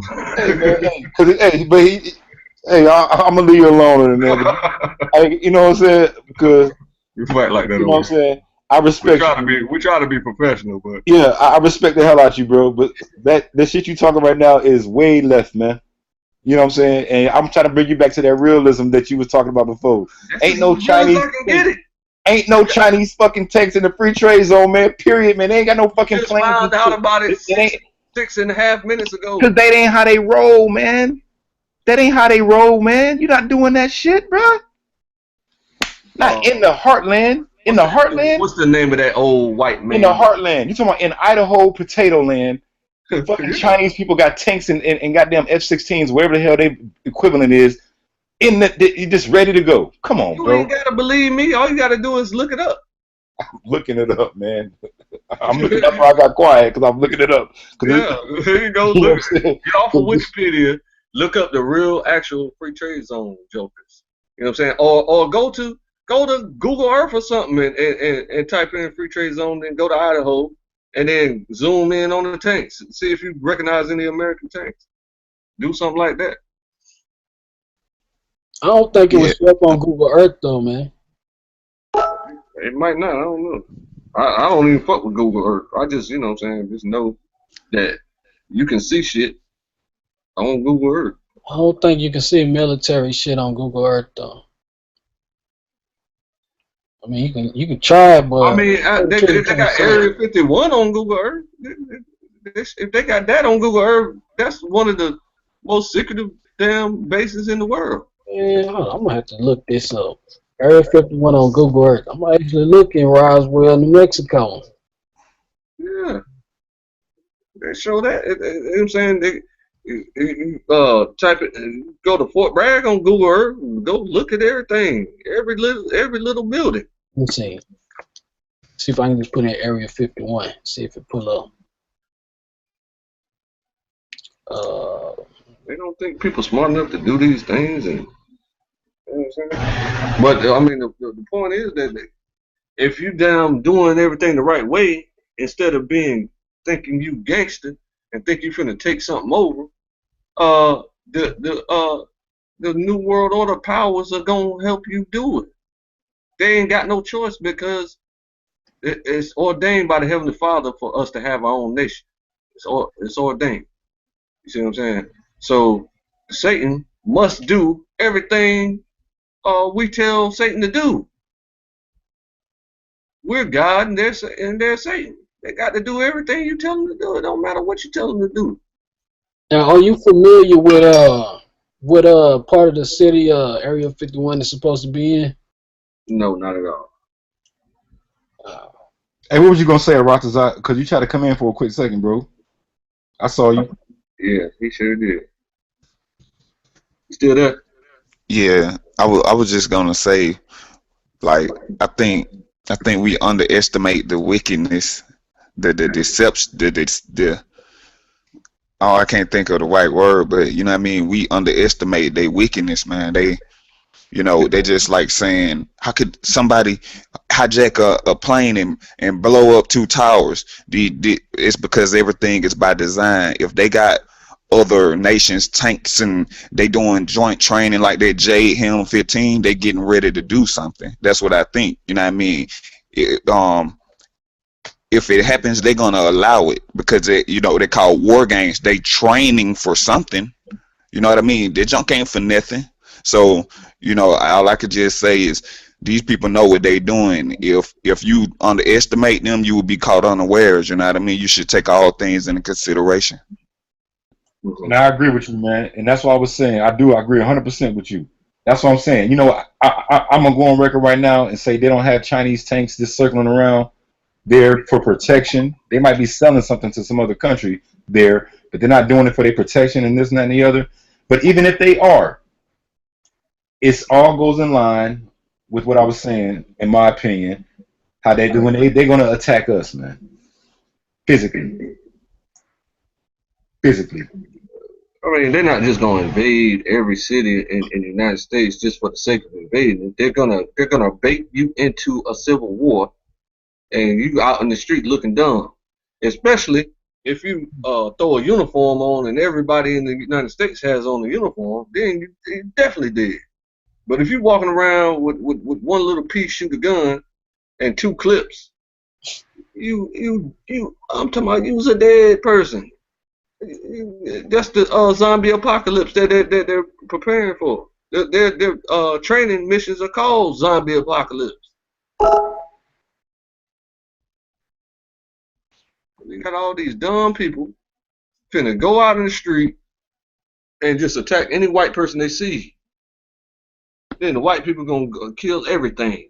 But that's all part of it, though. See what I'm saying? That's what I'm saying. This whole thing is set up, man, for the dummies to go out there and do that. And then when they go down, they're not gonna So you don't want to interrupt that prophecy. No. What I'm saying is, I don't know if you can, bro. What I'm saying is, I don't know if we can. What I'm saying, can't. Hold on. This is what I'm saying. Hold on. We can't at all. I already know that for a fact. Right. So let's say that you're not a dummy, right? But the other dummy look kind of just like you. You're gonna get caught up in a dummy whirlwind, and they're gonna kill you too. It's not about you. They're gonna kill me.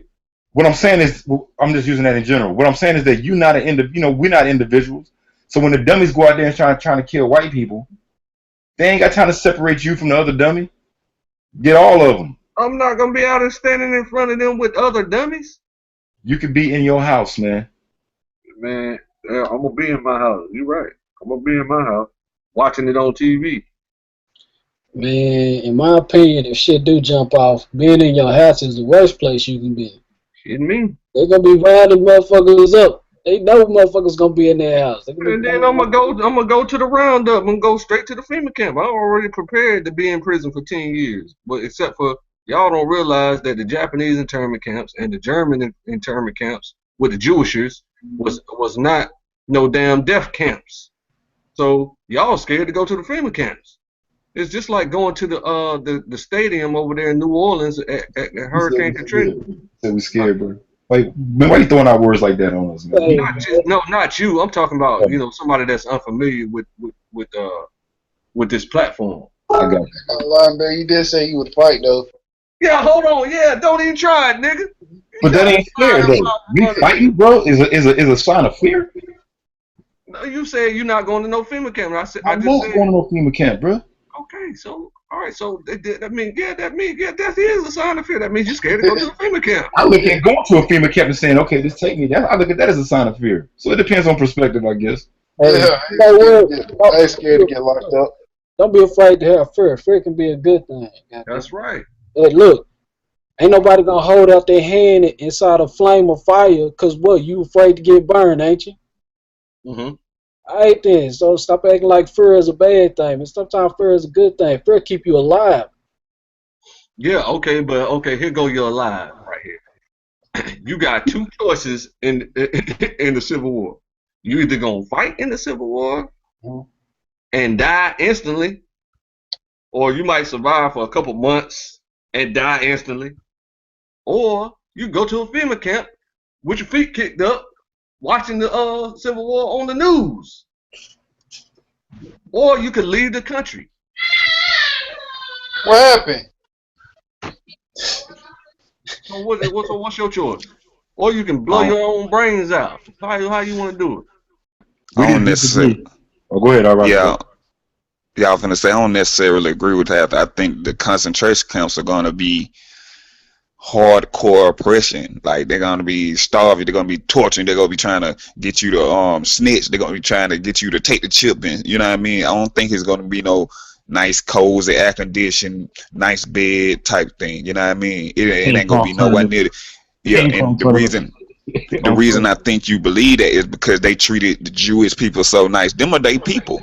They hate our guts. You know what I mean? They Now we met, know it's gonna be harsh. You know what I'm what's saying? that?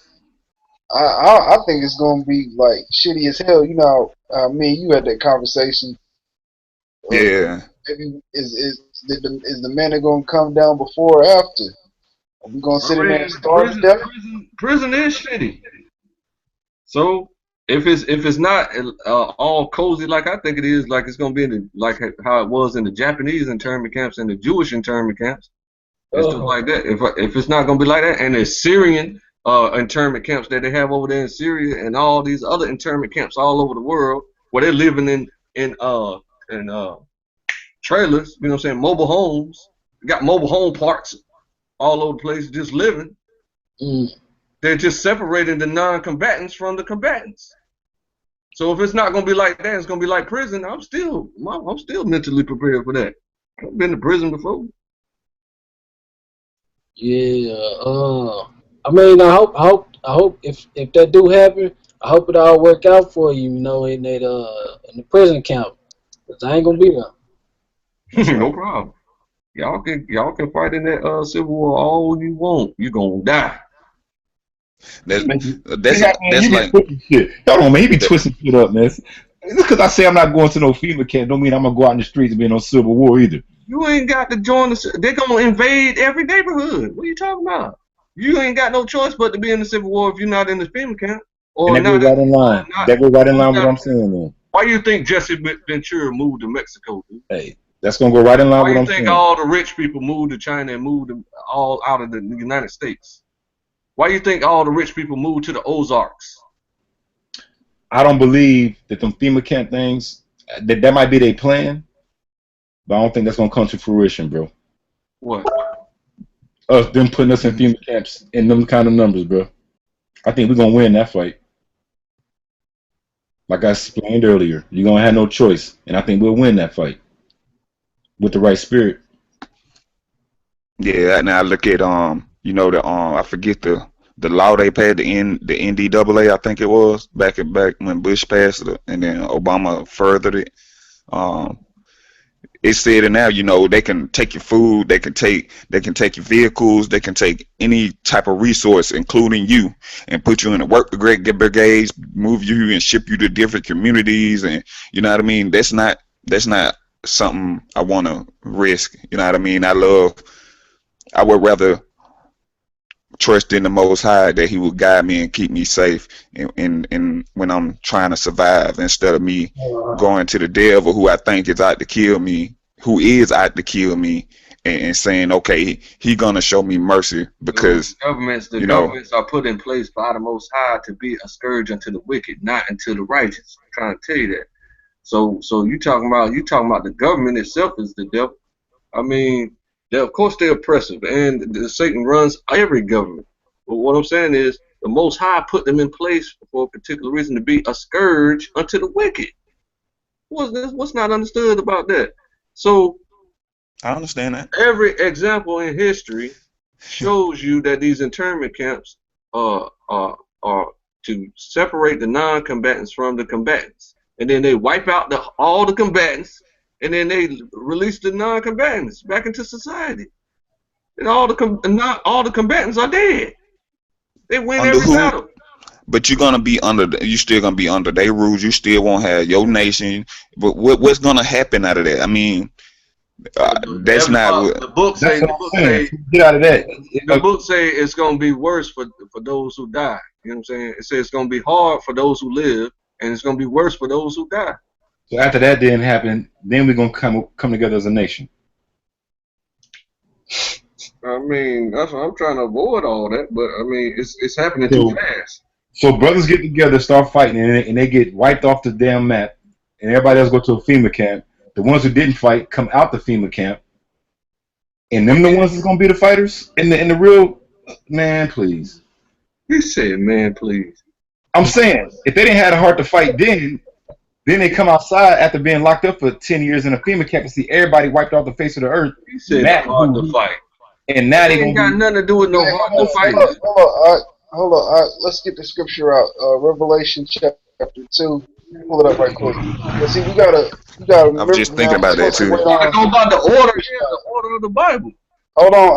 Let me pull it out for right quick. Revelation chapter 2. Let's see here. Verse 10. Revelation 2:10 says, "Fear none of those things which thou shalt suffer. Behold, the devil shall cast some of you into prison, that ye may be tried, and ye shall have tribulation 10 days. Be thou faithful unto death, and I will give thee a crown of life." You know what I mean? So I feel like that takes a lot more courage than it does to fight.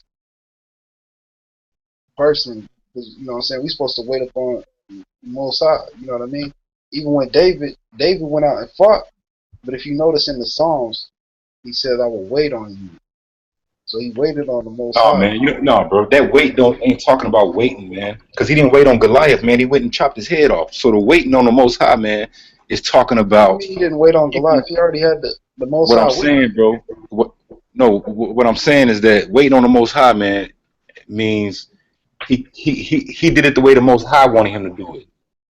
So Ezra 2:13 says that keep the law, statutes, and commandments. That's Ezra 2:13. I mean, yeah, second Ezra 13. I mean, before you bring that out, my bad. I don't mean to cut you off. Before you bring that out, if that's the case, why didn't David just whoop their asses instead of running and hiding in a cave? Listen what I'm saying, right? He was wise on that part, and he didn't want to really fight his people like that. But listen, though. Well, listen, man. If I'm a waitress, man, and I'm waiting on your table, man, I'm doing it the way you want me to do it. Okay, if you want tea with no ice, I'm bringing you tea with no ice. Okay, so when David said, so when the scriptures say wait on the Most High, you waiting on Him. You doing it the way He wants you to do it. He don't want us to do it no other way, but by keeping His law, statutes, commandments, and the faith in the Messiah. That's how you wait on the Most High, not literally waiting in a FEMA camp. Man, dude, the book don't never say nothing about the 1/3 being in no damn civil war against no damn daughters of the Chaldeans or none of that shit. In 2nd Ezra 13, it says that nation will be against nation, meaning bloodline against bloodline. It's going to be a civil war. And then there's going to be a leader that rises up and then accuses the nations, formally accuses the nations of their retardation. And then the people that are fighting are going to turn their efforts towards that person. That person is Israel, is the elect. So that's what's going to happen. So now the people fighting are the 2/3. I just said that. Yeah, but the people fighting are the 2/3. I ain't say nothing about fighting. I said I ain't gonna try to go in no concentration camp. I'm not trying to get recent. You know what I mean? If the Heavenly Father allow me, I'd rather stay out, survive how I can. You know what I mean, and hope He guide me. But in that concentration camp, I think that death is imminent, like it's coming. It ain't no way you can avoid that. Why he say you shall be Okay, so you tried, tell me, but be you tell faithful me, unto death. He said you should be tried, but be faithful unto death. Meaning he gonna torture you. He gonna do everything he can to get you to snitch and to take that chip. But be faithful unto death, because he go if you faithful unto death, he gonna kill you. okay, so you tell me what the barn is.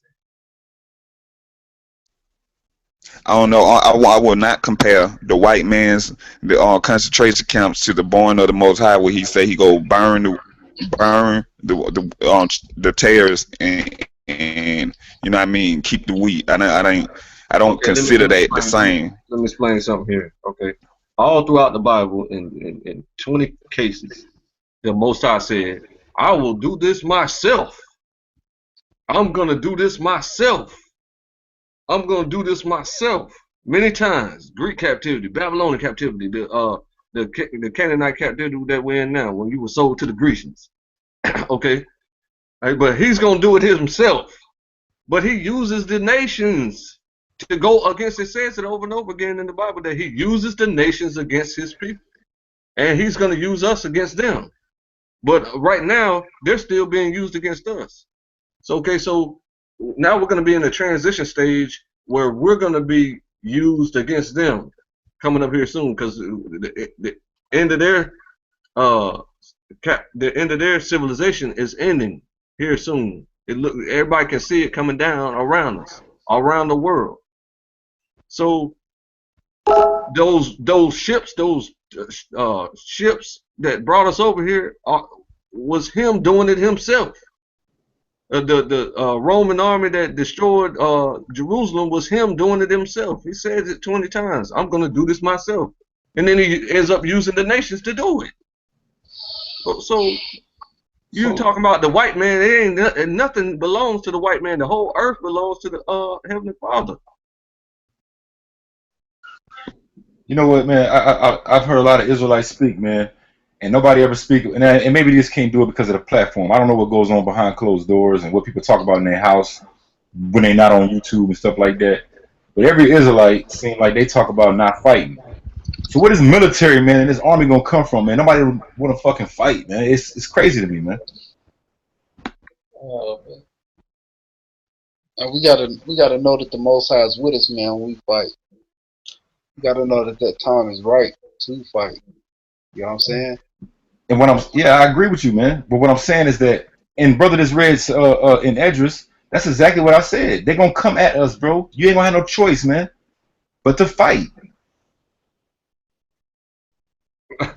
Man, dude, this whole Black Lives Matter situation, right, is gonna be black people going around doing what they need to do, and they're gonna get killed.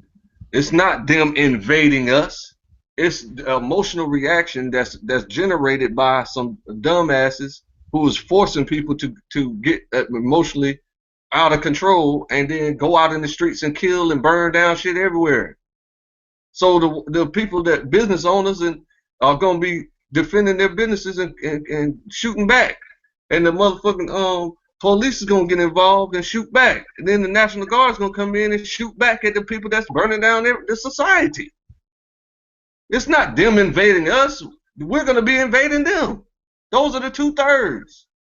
So as you're building your own nation, you're gonna invite them to invade you so that you can kill them, and then the police come out and protect us, and then the National Guard come out and protect us. That's how that works. We saying the same thing, just two different ways, bro. No, we ain't. You talking about joining the you Black talking about Black Lives Matter? I ain't talking saying about no fighting during the Black Lives Matter. I ain't saying shit about no Black Lives fucking matter. I mean, I know you don't support Black Lives Matter, but I'm telling you that the Civil War is orchestrated by the Black Lives Matter. Listen, man. What I'm saying is this right here, man. This is what I said. Okay, understand what I'm saying, man. Clearly, bro. When that day come, I ain't saying if it's a goddamn Black Matters damn day or whatever. Black Lives, I don't give a fuck about it. I can't even say this shit right. I don't care about none of that shit. When that day come, bro, we ain't gonna have no choice as a people, man. You keep trying to link it up with Black Lives Matter in this thing like that. I don't care. Trying to nothing. That's what's happening. That's what I'm saying. That's what I'm saying, though. I'm looking at it just on a prophetic way. When that day come, we're gonna have to fight because it's just gonna be that way. Period. That's all I'm saying. Well, you know, That goes in line with you saying what Amaziah was saying it based on your integration pattern. You already integrated into society, living wherever you live. And I don't even know what state you live in. Right. I live in Virginia. Huh? I live in Virginia. Okay, so you live in Virginia. You live in some neighborhood, and you probably got white neighbors that live 5 doors down. Okay, so this is what I'm saying. So you saying that these white people are gonna invade your neighborhood, and then you're just gonna have no choice but to fight. That doesn't make any sense. I'm telling you, man. I'm telling you, the reality of the situation is what's gonna happen is a motherfucking national joint is gonna pop off. The I didn't say nothing about already lit. White people. I ain't saying nothing about no white people, bro. This is what I said.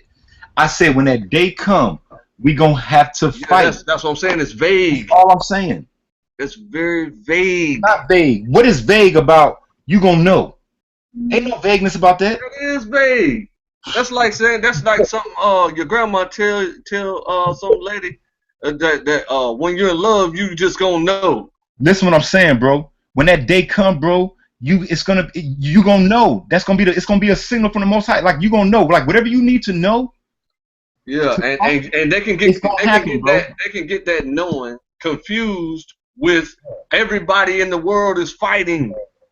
And because of the Black Lives Matter propaganda. Man, I'm listening, man, but that shit sound crazy. You just gonna have some knowledge zapped in your head. You out just gonna know. It's automatically going to your psychic.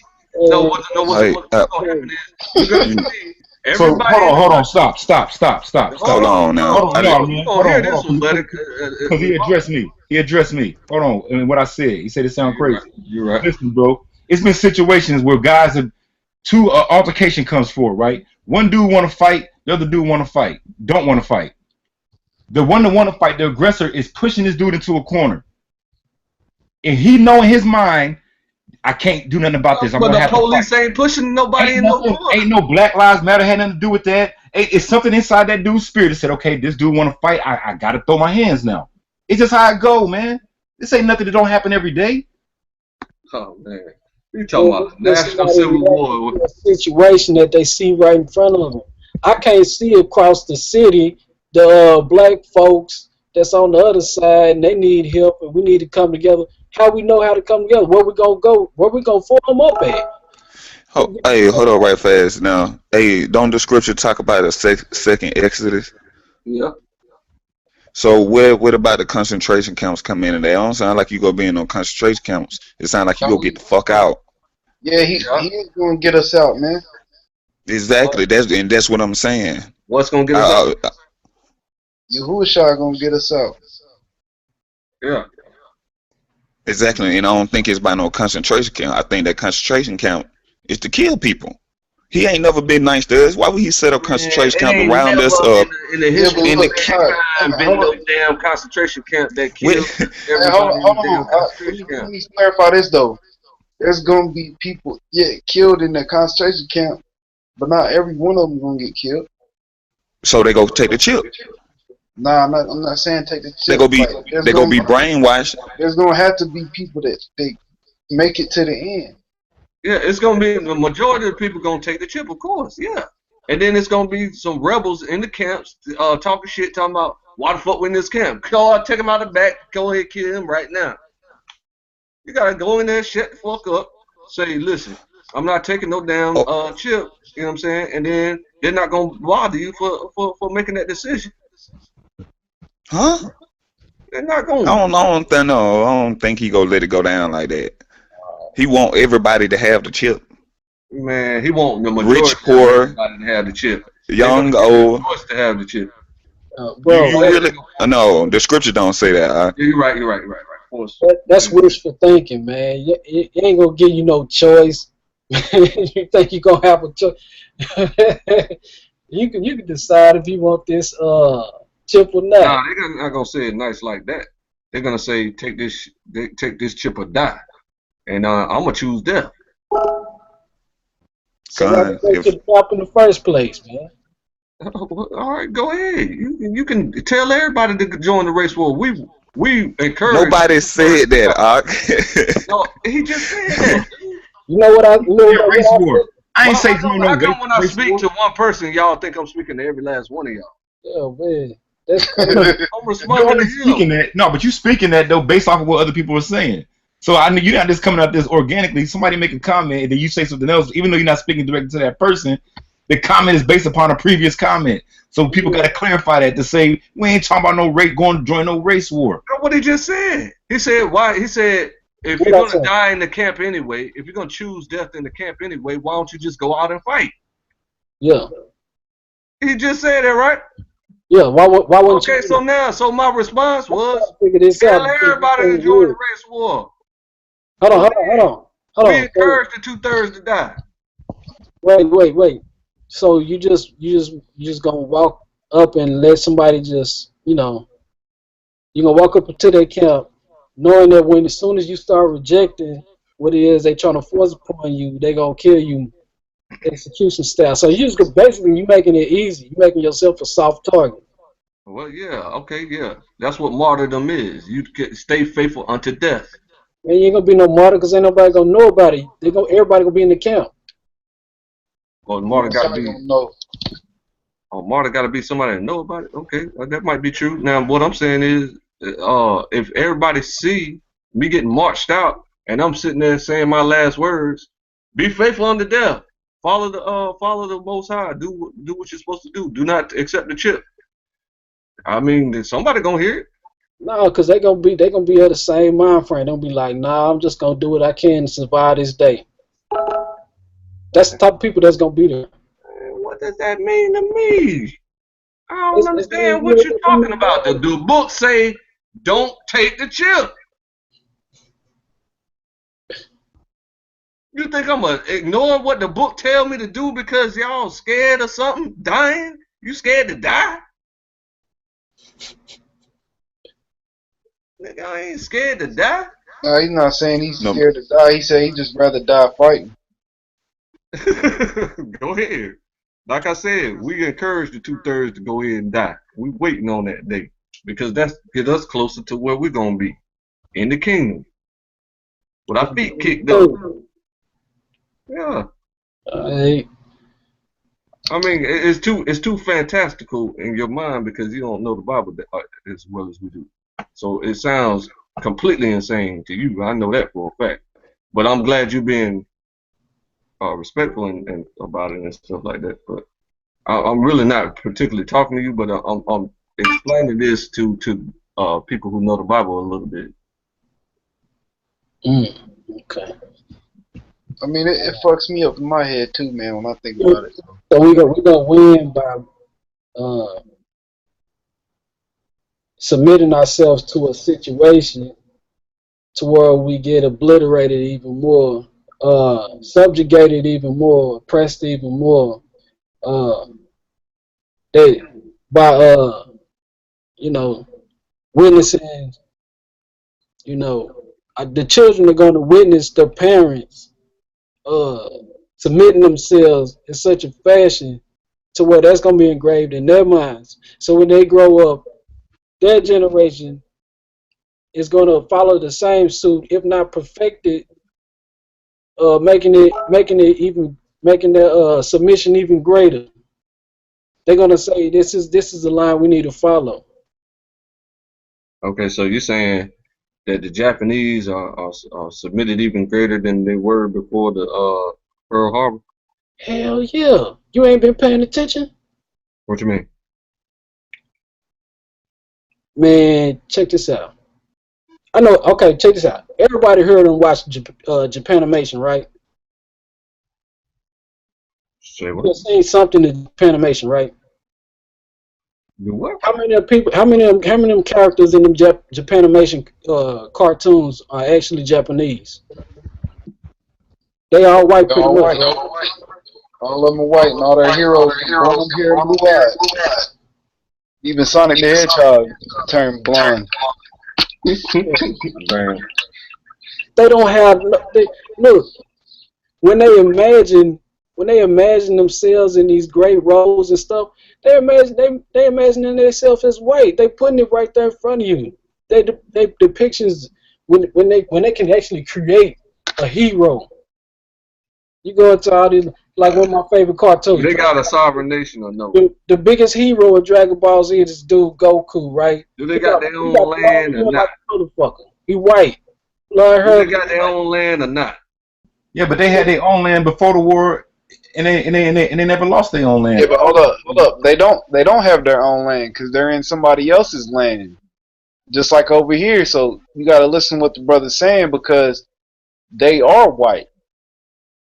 They're in the Anu's land. And the Jewishes, you know what I'm saying? When they got put in our land, they got their own land now, and they get $25 billion a year. They get $25 billion a year from the United States alone, and then many other UN nations pay them too. But I think they're all billions of dollars. I think they're all the same people, man. I think they just fuck the hell out of mostly everybody. And anybody that descended from them, they put in power, just like Hitler was a Jew. You know what I'm saying? Okay. So and then, basically, now, yeah. from Amaziah's perspective, all I'm hearing is we're gonna die if we do this. We go to the FEMA camp, and we're gonna die if we go to the Civil War. Is that the case? What you saying? Who, me? Yeah. I was talking about these wicked nations, but yeah, I mean, shit, there's gonna be motherfuckers dying all over the place, man. It's supposed to be the worst time. But not everybody, right? Not everybody, no. Especially not the 144,000. Them the only ones that ain't gonna be touched. Okay, now there's everybody else is free game. Is the 144,000 gonna survive the Civil War? They gonna survive everything. Everybody else, so it don't matter what the 144,000 do. They just gonna live regardless of whatever they choose to do. They gonna do whatever's right, man. So if we feel like fighting isn't right, then that's not what they're gonna do because their mission is to give their ministry. But I feel like anybody that comes against them ain't gonna be able to come up against them. Because even the two prophets, it talks about how fire will come out their mouth and consume them. So I feel like the 144,000, if they decide they're going to have to lay somebody down, then that's just what it's going to be. Okay. Yeah, I think about that movie, World War Z. I had brought it out before. How, you know what I mean, all the zombies were going around, people running and shit from the zombie eating everybody up. But it was these certain people that the chaos just seemed to go past, and they was observers of it. You know what I mean? They could sit back in the chairs, drinking coffee. You know what I mean? Just chilling, and nobody would fuck with them. Yeah, that's kind of how I think about it. You know what I mean? Last time you brought that out too. We brought that scripture out in Zephaniah where it talks about